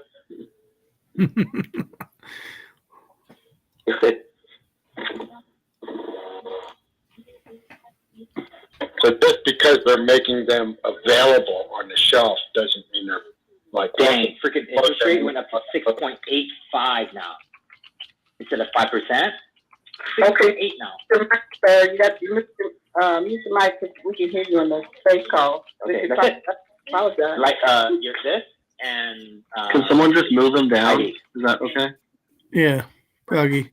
Froggy, Steve, I got to run. I got to pick up some stuff for my daughter. But you guys have a great night. Take it easy, the one. See you later, buddy. That's the one from April. What time you come on? The one before you bounce out. Everybody know why you're in here. What time you come on? That would be 1930, or for you land lovers, that would be 30 Eastern. We appreciate the one. Appreciate one. Thanks, guys. We'll see you later. Take care. Later, man. Thanks for coming. Guys, I'm going to drop back down as well. Thank you for taking that question.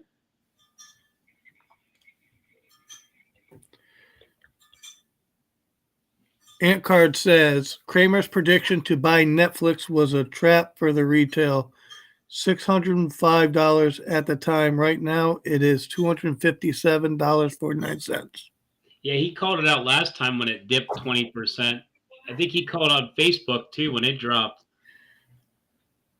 So Kramer's notorious for screwing retail. Yes, he is. I wouldn't doubt if he called this one too. If he calls it out, just buy a put. You'll make more money off of doing the inverse. No, there's actually an inverse fund out there for Kramer. The Kramer effect. Yep. Do the opposite of what he says and you'll make money. Exactly. Yeah, there's a fund out there just for that, which is crazy. I think is that Matteo has a question. You can ask Jeremy or me up for service if you have your question, Matteo. Go ahead, sir. No, I don't have a question. I was just here to help answer questions if other people have questions. Oh, okay. Yeah. But I was going to say that, oh, hey, Matt. what's up? Hey, yeah, what's up? I was just going to say, I feel like if we have a green day tomorrow, it's becoming more and more likely that we hit the bottom. But, I mean, it's, we don't know that yet, so we'll have to wait and see. But I mean, the fact that they held down HYMC today when AMC and GMA were green is, pretty sus to me. I think they know that the short interest is higher than they're showing it to be, and I think they really are trying to pin this down until they just got to let it go. So as for me, I'll just continue adding on dips and holding. Hayden asked the question, doesn't taking options out of AMC affect the gamma ramp? Technically, yeah, it does. You won't get that big explosion, but if you look what happened to DWAC, there was no options being used, and the price just ran up from natural buying pressure. So it's almost like you don't even need a gamma ramp at that point to make the price to go exactly where you'd want it to go, which is up. And I know it might seem like it might be harder because AMC is like a bigger stock, but if the price of AMC got up high enough to where it would get into that hard to manipulate range, which is over 50 billion, I mean, things will trade more natural. And I think, if anything, if we did buy raw stock in exactly that form with not wasting any option money, you could push the price up and actually cause the squeeze that way, because then it would have to cover once the price got too high. And you wouldn't even need a gamma ramp to cause the squeeze. So the whole theory about having to have a gamma ramp, I mean, you could just have continuous buying and force them out. It worked the same exact way. Might take longer, where a gamma ramp could happen next week, and then you can have a gamma squeeze week after week, and it could blow up. But this way, you can watch steady increases and get gains the whole way. I mean, obviously they're going to be fighting it, but I mean, what are they going to do? They can't use options against you if you're not buying them. Yeah, that's the problem. Is they're using they're making it hard to gamma ramp for sure with IV and all that stuff. Because everybody's buying call options and they know that, so they're just max pain theory. I was trying to say was, too many people are doing options either without understanding how they work, or they'll buy them thinking that the price is going to go way higher than it actually ends up going. And then the market makers will just collect the premiums and steal your money for free, because they just manipulate the price until the options are expired. So as for me, I mean, with these types of stocks, I normally just try to focus on buying shares, not options, because these stocks are some of the most, some of the stocks that have the most potential, but at the same time, options-wise, they're heavily manipulated, and it's just better off to hold your shares because it's free to hold them, and then, unlike options, they don't expire. You can just hold them as long as you want. Well, you figure options is actually a way to divide and conquer, because if you give you 3 different ways to purchase the stock, you could buy raw stock, calls, or puts, and then obviously you got in the money, out the money of both. When you start pairing up the puts versus calls, I mean, you neutralize all that buying pressure. And just like what you've seen in DWC, if people just bought raw stock, it would push the price straight up. And that's what it did do. And it's done that on a lot of other stocks too. So even Casey Shaw liked it. So I'm waiting to hear his feedback on it, because he does pay pretty close attention to this stuff. Yeah, I'd like to hear more people's opinions who do options more. I don't do them as much as Spence and some other people. So I feel like it would be better for one of them to explain more. I mean, I'm familiar with them. I don't do them much, but I do hear both sides of the story. Obviously, your money's not my money, so do what you want with it. But I'm just trying to tell you guys what I'm focusing on. So. Well, I think considering the volatility, especially with AMC or GME or HYMC, it's probably in your best, probably best to stay away from options in general, because of the volatility. So that's what I would do. Well, there's that one rule: if you don't like how the game's played, just don't play it. And yeah, just there's can't lose if you're not playing it. Yep, can't win if you're not playing it, and can't lose if you're not playing it. So, that's why you got to take risks to win. You got to cut your losses if you're bag holding in some scenarios, and then, you know, opportunity cost comes into play sometimes. But some other stocks, I mean, I'm bag holding other stocks and I'm not selling them. So, I mean, I'll keep holding until they turn around, because you know, I've seen the charts, I've seen the short interest rates and all that, and, you know, each stock is different. So that's why I just encourage my friends and you guys and everyone else to do your due diligence and look at the TA, and, you know, if you have options, pay attention to their expiration dates and the strikes and all that, and, you know, treat your money well and don't just put it to waste. Know what you're putting your money into. Now, here's a comment from Rob. He's a pretty experienced option trader. He says, I just got here, but you guys are saying not to buy options. Just my opinion. There will be no MOAS option pressure is what eventually will break them. People need to understand how to buy. And he's pretty much right on that. But if all the people that are spending their money foolishly, that's also hurting us too. So just buying raw stock would guarantee more up pressure. But he's also right too. He says options in the money, and because that would force delta hedging, and you also get the leverage effect on top of it with less data. It's a win-win-win all the way across the board. So, I mean, if you're going to play the options, go deeper in the money.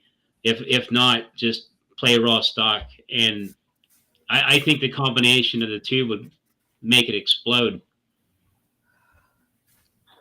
I think one of the things to remember too is when you're playing options, even if you're making a profit, when you're not exercising, you're just selling that to the next person, and then they're selling it to the next person. If you look at any options chain, the market maker wins on that option contract in the end. You might be making profit, but you're making it off the next guy who, when the price drops, loses. Exactly. You're just passing the buck. Somebody's a loser in the end. Here's a comment from Ant Card. Says you also need to promote buying stock hard in addition to no option strategy. No option strategy will not be enough. And he's pretty much right. You have to take that money and go into raw stock or go deep in the money. Because when you go deeper in the money, they get less premium. So it's another way to starve the beast. And I mean, obviously squeezes don't happen unless people hold. So, I mean, that, AMC run up back, in June last summer wouldn't have happened if people didn't hold. I mean, they could have just pumped it to 20 from like 10 and dumped it if people sold right away, but it kept going up because enough people held. So that's the type of thing that happens with these plays with, high short interest. These types of stocks can squeeze, but they're not going to squeeze unless the options align properly and unless people hold. Because if people aren't holding, then it's not going to squeeze. There's not going to be enough sustained buying pressure and holding pressure. So, it's a combo of everything, as you said. But sometimes the stars align, sometimes they don't. Sometimes you just got to be patient. So I don't think there's any doubt people aren't holding. I think that's pretty clear. Everybody is kind of holding, I think.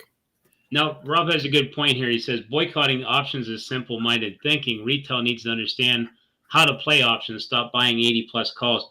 And that's exactly the problem here, because when you take and dilute retail's money out from like the 20 strike range all the way up to like 60 to 80, you completely just take the wind right out of the sails. And that's exactly what's wrong here. But by boycotting it and going to raw stock would actually be, you would quit giving the other side money to beat us with, and you would stop losing money in the same sense. And that would give the experienced options traders to do what they need to do, which is go in the money and force that delta. And because there's going to be some people, they're going to be stubborn, they're going to play it no matter what. And like I said, deep in the money, when you get that delta hedging, if you can defeat max pain with pressure, if there is options that's in the money because you put them there deep in the money, then they have to cover those the following week. And that creates that boom boom that you want. And so it's a combination. It'll take two things to make it explode, or just buying raw stock and just keep pushing. I mean, that will also get you there. It might just take like a month or two to get there. but it's still better than basically being stuck going sideways. And that's Froggy, grab Michael Anthony's comment. Hold on, I'm getting down there. I'm trying to get caught up now. It's a new one. Michael Anthony says, I don't understand why people buy AMC because they didn't make money before the COVID-19 and they just can't make a profit over the years.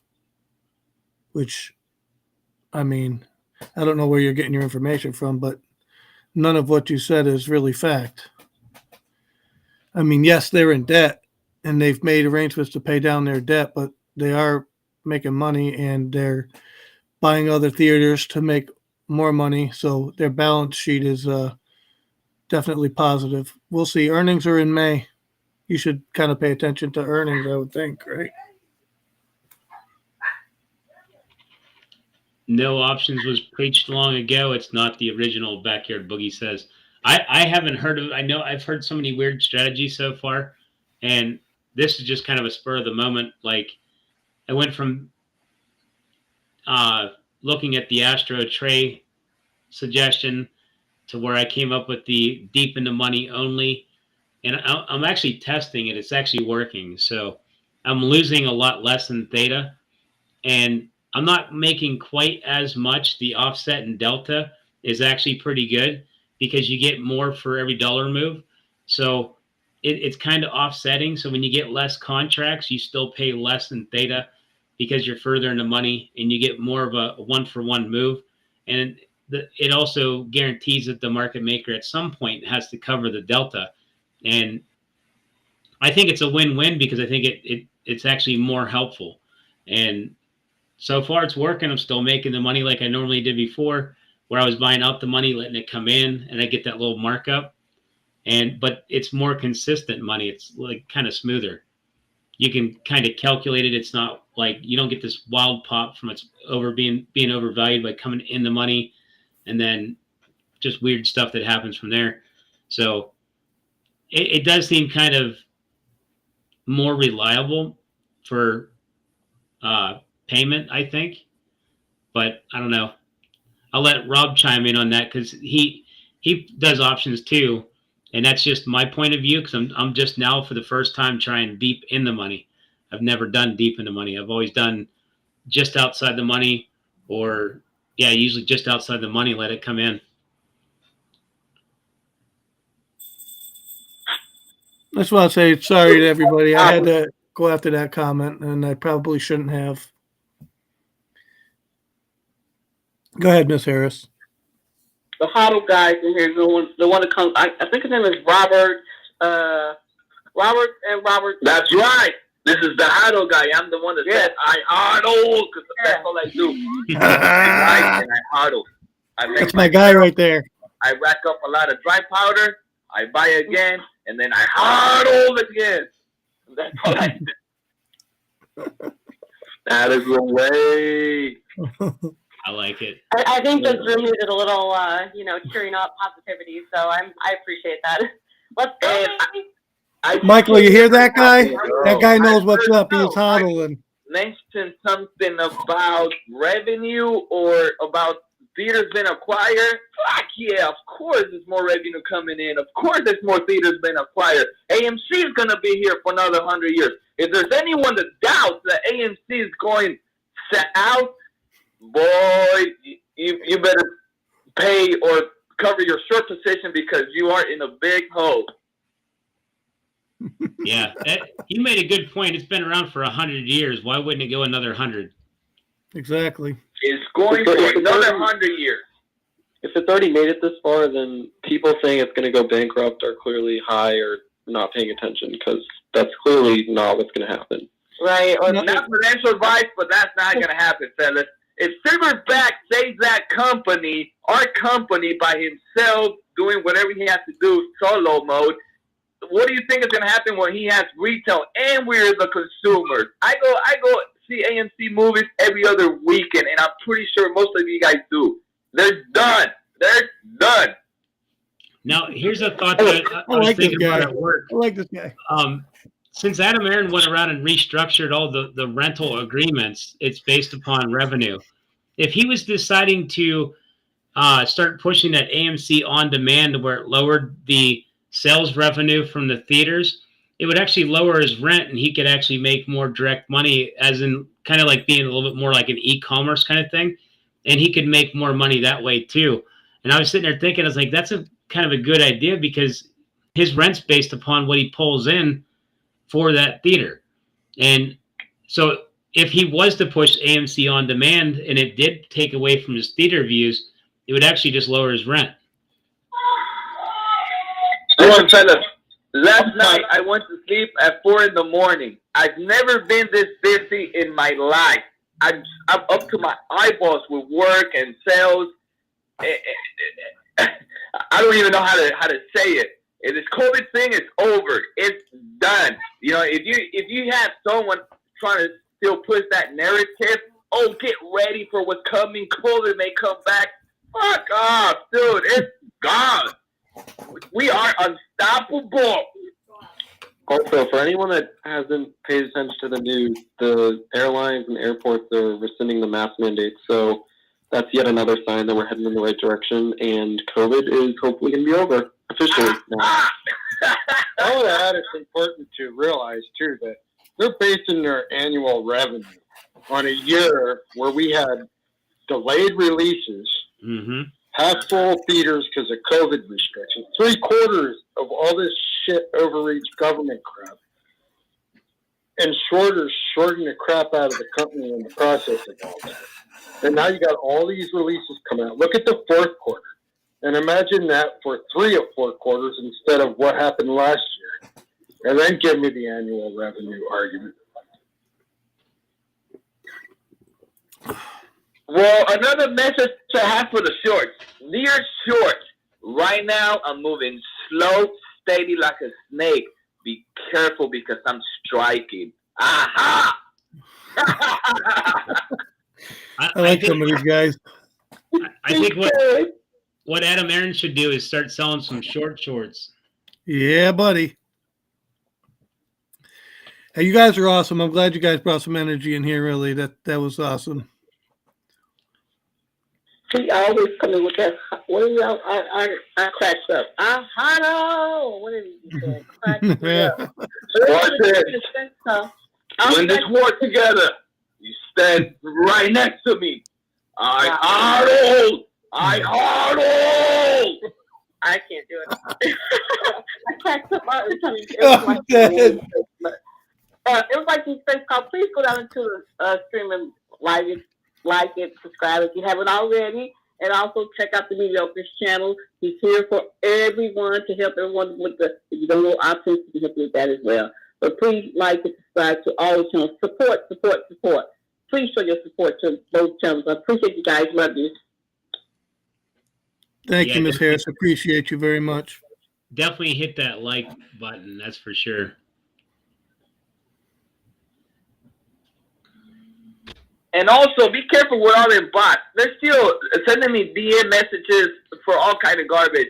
You know, I've replied to them and I've said, please stop sending me all this garbage. You know, you're done. And there's so much fun, so much. Yeah, let's go to the. Let's go. I want to say AMC the movie. PG, people, PG, Rex, PG.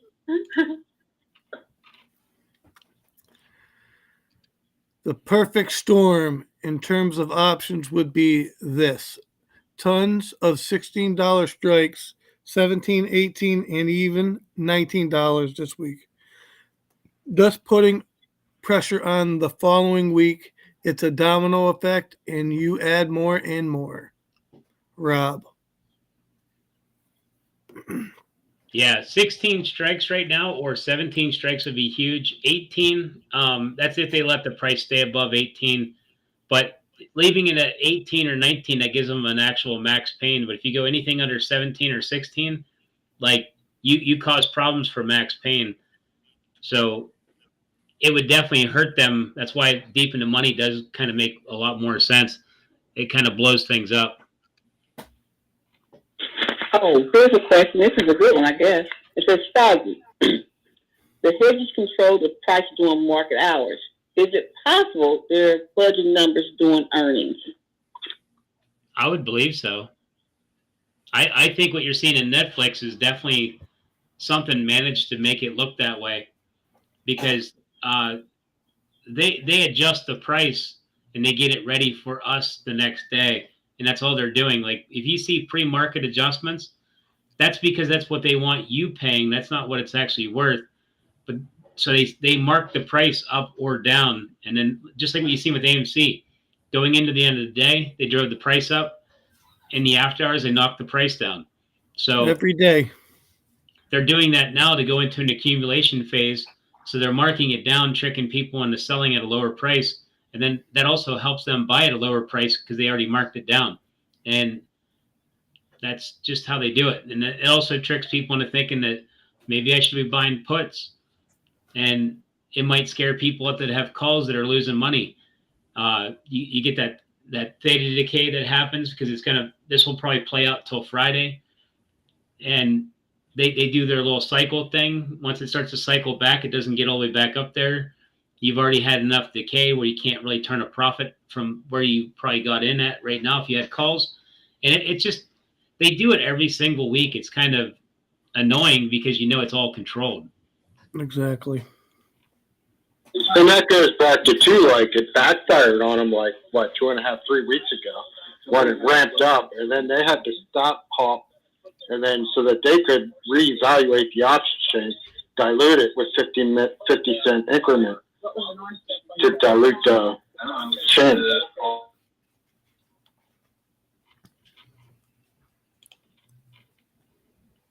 Yeah, Rob saying here, pressure. You have to build the pressure over time, then hit them with a massive 25 strike weeks out, and then Delta starts.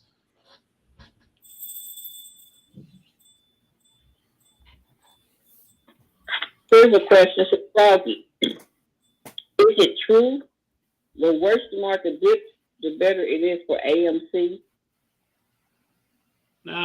I'm not sure if I buy any kind of dip being good. It gives you a chance to keep buying in. But like I said, I keep thinking that they're finding a way to basically rip retail off and take their money. And I mean, we obviously need more buying pressure to put more pressure on them, but they're definitely not playing by the rules. They do whatever they can. So even though it dips down, they got a plan for it. I don't know. I don't like what they get away with. It sucks that our government does nothing about it. Well, it pisses me off. If I take a bet in Vegas, and then in the middle of the game, like if I take a spread on a basketball game, and then in the middle of the game, they just, we're losing. Let's change the spread. that's exactly what's going on here. Exactly. They know they're losing, so they're changing the rules on the fly. It seems like buying into money options isn't really a play for you to exercise them. It's essentially a bluff to hedge. That's what it is. When you buy deep in the money, they think you might actually execute them, so they go out and they buy a percentage. So that's why I keep saying buy deep in the money, because then they have to cover a certain amount of them just in case you exercise them. And that's all that is just basically a bluff. And when you force them to buy enough shares, it forces the price to go up. So if you, instead of buying 100 shares with raw capital, you can actually make the market maker go out and buy, more than that based upon delta hedging. And they actually give you more upward pressure on the stock. So when you force them to buy and they push the price up, you make money on top of it. So if enough people do that, you can actually force the market maker to buy many more shares and push the price up a lot more, so everybody makes money. That's the theory that I'm seeing here. I'll let Rob chime in on that, because I know he's on the same page with that whole idea. I'm thinking about doing that strategy. The only downside to it is it costs you more to get in, and you don't make as much. And as there's only downsides if you play it correctly that I've seen so far. It's not quite too bad as far as not making as much. Instead of making like the 100% return. I mean, you get like a 65% return, but you have like next to no theta. So you could run the whole week out, go right to Friday, and you would still make a pretty decent, you'd still have your premium when you're done. I'm about to start doing it, to the though. market maker. I think that's the way I'm On going one to hand, do the other hand, AMC. make it much. You don't have that pressure holding it from actually price movement from actually going up to what it should.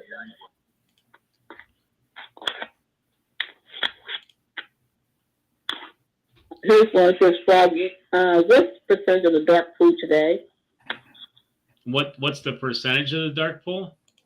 Yes. It depends on what site you're looking at. I'm going to use Stockgrid. Actually, Stonko Tracker is actually pretty decent for that, which I don't really use it for that, but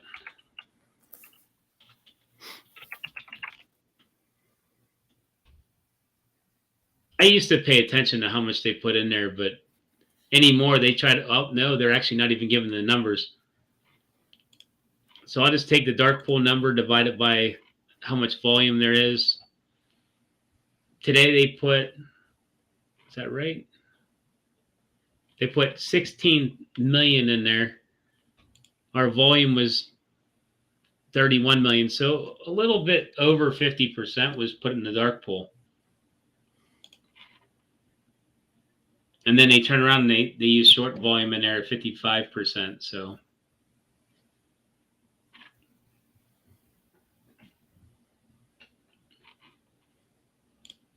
And a lot of liquidity allows them to do that is in them 1 week calls that create the liquidity to cap out the top of the price movement, bring it back down.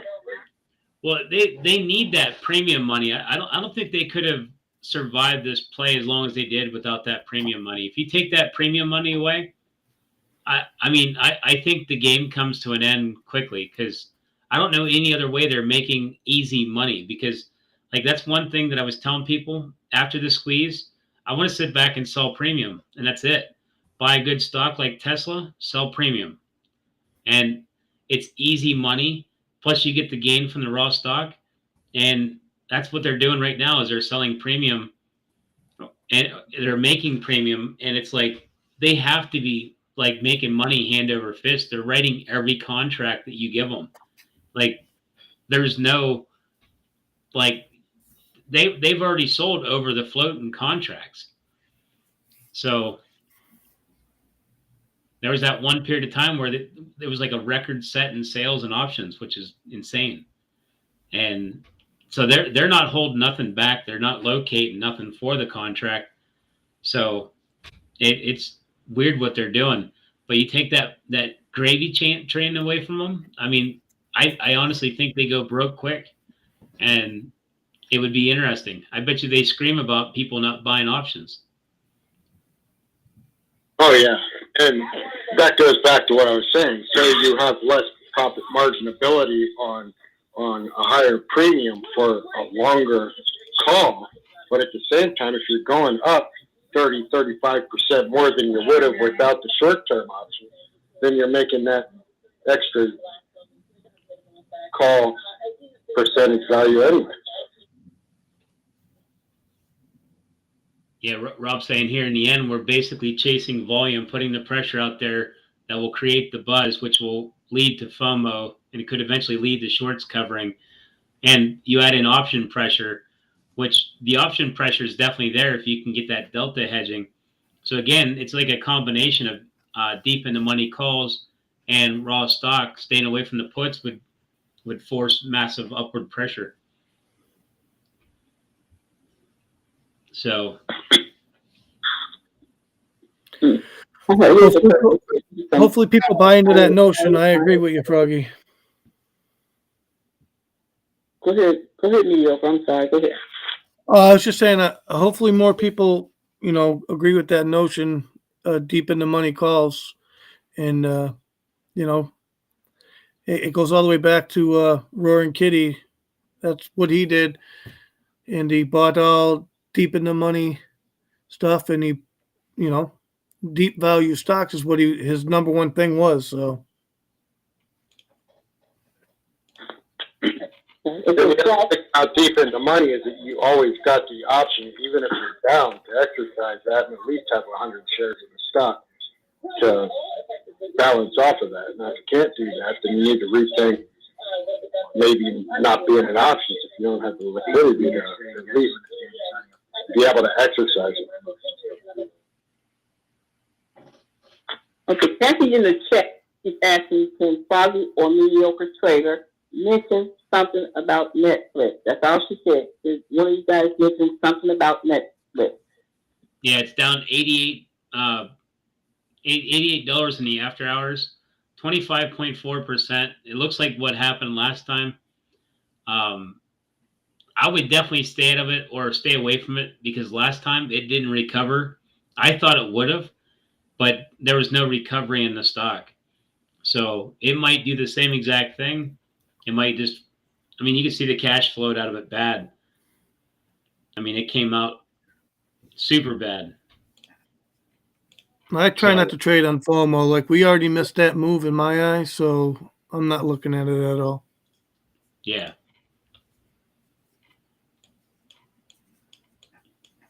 I definitely don't chase things either. Once I see the candle, I mean, that's it.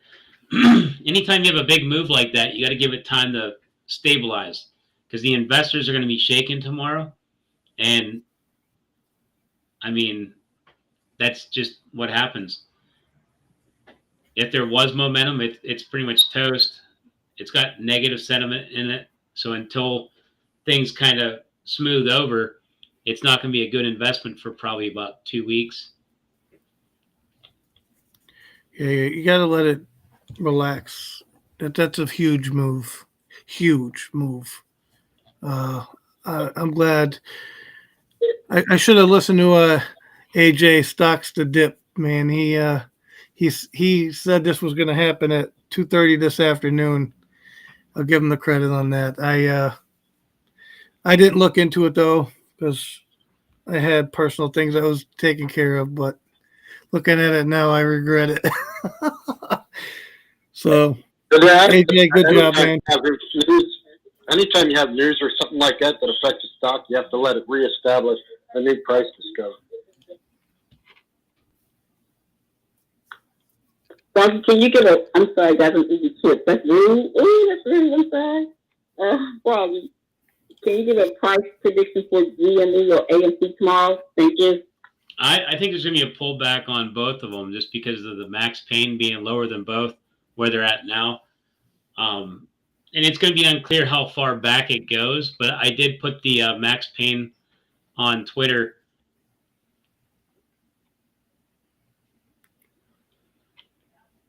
Hey, Froggy. Yeah. Yeah, Boss Blunt to Pantheon, a bunch of guys were on last night talking about some good upcoming catalysts. Did you get a chance to check that out? Yeah, they were talking about, I know one thing that Boss Blunts was talking about was that executive order. I like that idea. I'm waiting to see how that plays out. I'll definitely be waiting. Was it June 3rd? Yes. So I'll be keeping an eye on that. Yeah. I caught part of the show, but I know they were talking about that, but I don't catch the whole thing. I was helping Christy.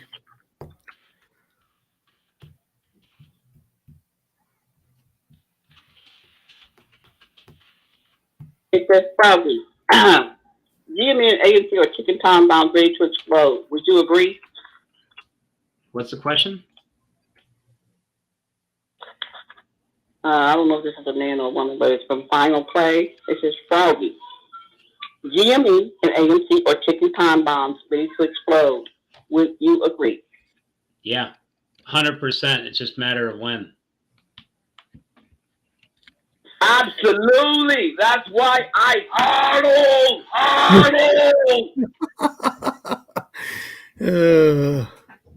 Yeah, I mean, there's no doubt about it. It's going to happen eventually. You know, I don't know when eventually is. You know, all I do is I wait. You know, I got my shares. I wait. I watch the chart. Do what it does. You know, try to think of ways. we're constantly brainstorming to see what kind of catalyst can kick it off. Everybody's doing that, but I'm pretty sure it's going to go. Who knows when? My opinion, and I'll see what you think about this, but we've hit a pretty good support level at the 18, and on the 5 minute, you have the 200-day moving average. It's about to cross over that 18 level 2 probably sometime tomorrow. I mean, I see that as a lot of bounce support at that 18 level. We already crossed the 200. Oh, well, what are you using? Simple moving average? Yeah, I watched both the 150 and the 200. Yeah, but I use a 200 EMA, so we're already above the 200 EMA. So you're probably using a simple moving average. Even if it broke down to it, you got that 200-day moving average moving to the $18 level. Oh, yes. We're right there right now. Floor support. I think you get a good bounce off of there. No, I agree with you. That's one of my trading strategies is a 200.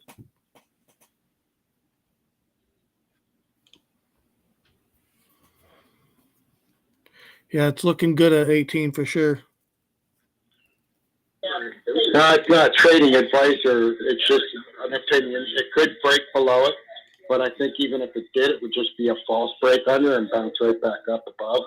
But, I mean, this is the kind of TA that I look at, not so much that it's not that I'm being negative about the stock. I do it for my own emotional awareness of what to expect, so that it's less emotionally stressful when it does, like if it would break down from like if it goes up to 19 and breaks back down to 18 or whatever it does, I have an understanding of what and why.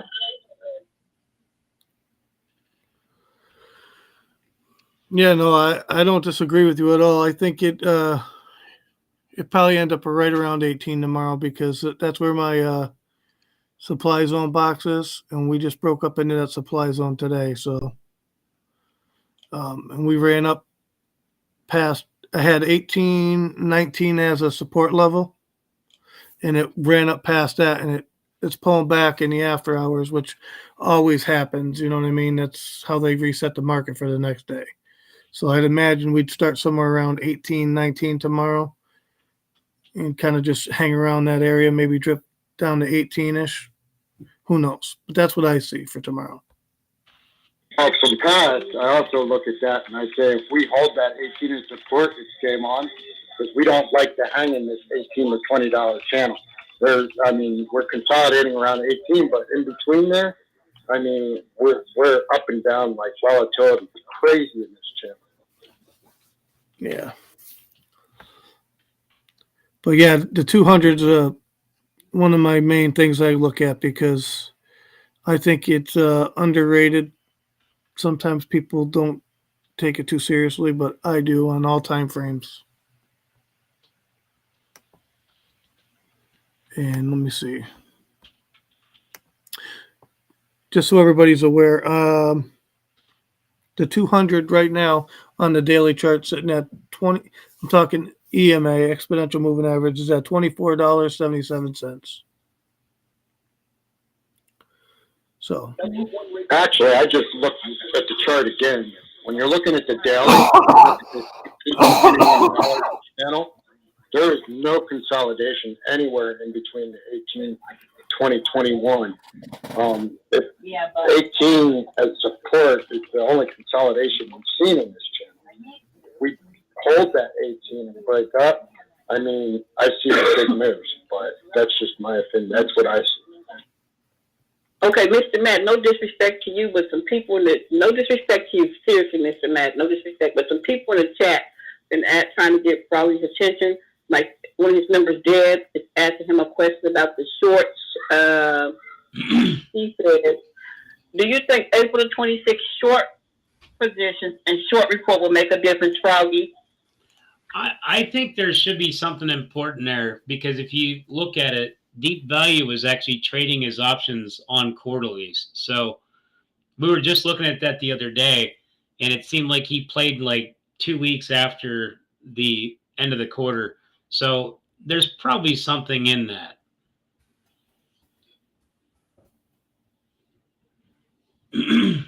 And it's just a thought because we were just kicking that around with Casey Shaw. Now, Miss Deb, does that answer your question? If not, you can rephrase it. So Froggy will probably answer it so you can get a better understanding. You can just retreat what you arrived to another message. I'm sorry. Go ahead, Mr. Matt.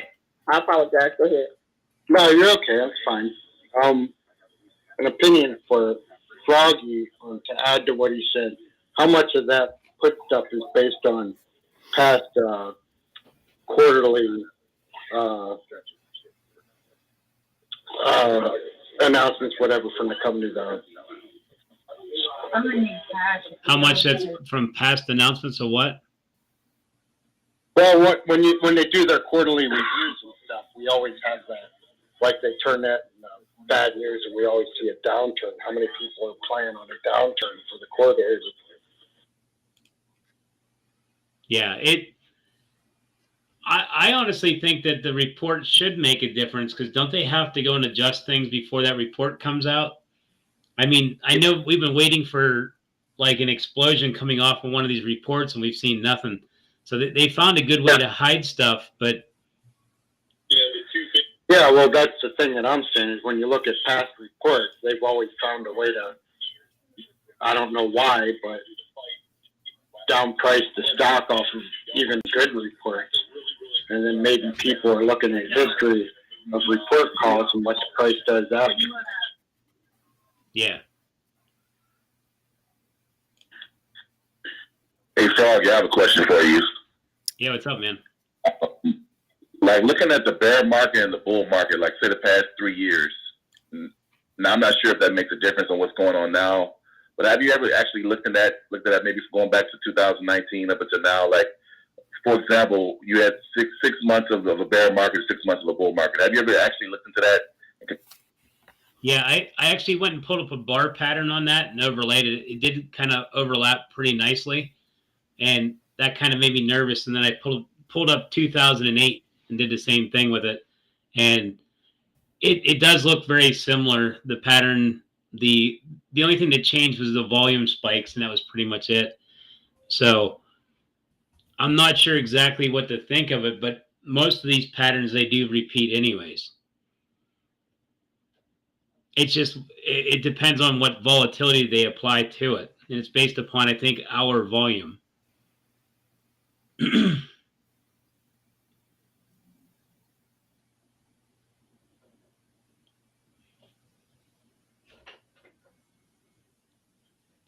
I'm gonna have to wrap things up here in a second because I got to get off here and get some stuff done around the house here.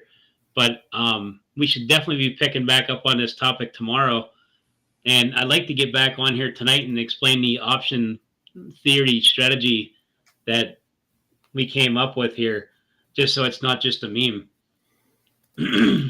So maybe we'll do that later on tonight. We'll come back on, get some other people to play options in here to basically cover the idea. We'll kick it around backstage and get some talking points and try to bring it back up.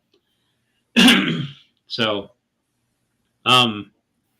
if there's any more questions, Ms. Harris, you want to wrap things up here? Because I didn't realize it's already like 20 minutes past my normal closing time. Yeah, we were cranking.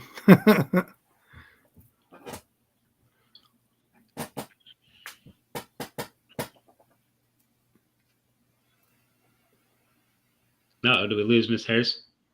I'm not sure. Twitter Space Call does kind of freeze up after so long, too.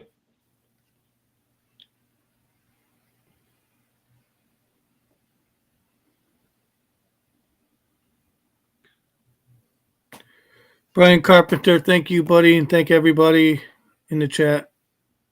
We appreciate all you guys.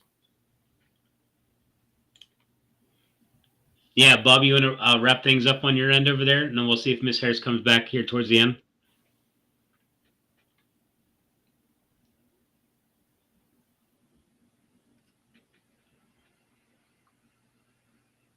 Or maybe I'm froze up. I don't know. Interesting. I don't have my phone. It's in the other room. Jen, can you hear me?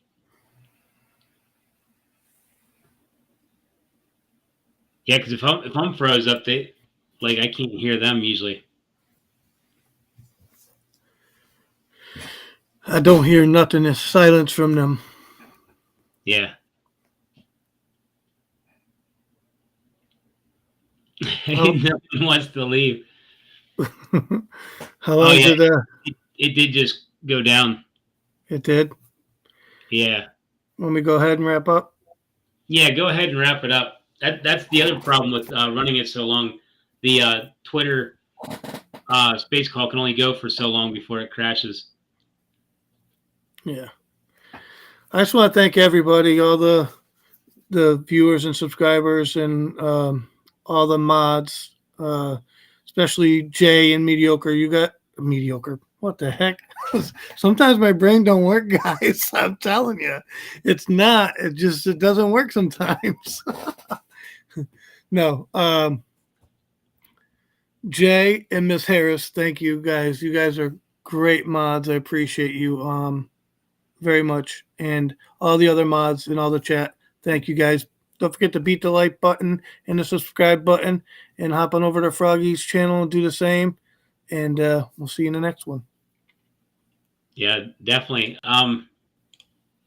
Yeah, like I said, I'm going to try to get back on here later on tonight, guys. And I want to at least get the details out about the options. There's two ways to play it: deep in the money, or just don't play at all. And you're better off just buying raw stock and waiting for things to play out. You create upward pressure by buying raw stock or deep in the money, and you save the most money that way too. So the goal is to save money. When the thing does start ripping, you can actually start buying out the money if you want at that point. But I'm not sure if that would actually slow it down, but you want to wait until they start squeezing. Once they start having to cover, the margin calls hit, get out there, get them far out the money options and get your gains. But right now, need that ramp. And yeah, the internet space call, bad connection, it did go down. But now with that being said, about the membership thing, I was thinking about that too. After the squeeze, anybody that is a member will automatically get the money indicator, just because, why not? And then we're going to be doing members only for when the squeeze does happen. So you want to become a member for that too. And that's pretty much it. But thank you guys for coming. Let me get this ready here, and I'll see you guys later on tonight or tomorrow. Have a good night, guys, and peace. Peace. Good night.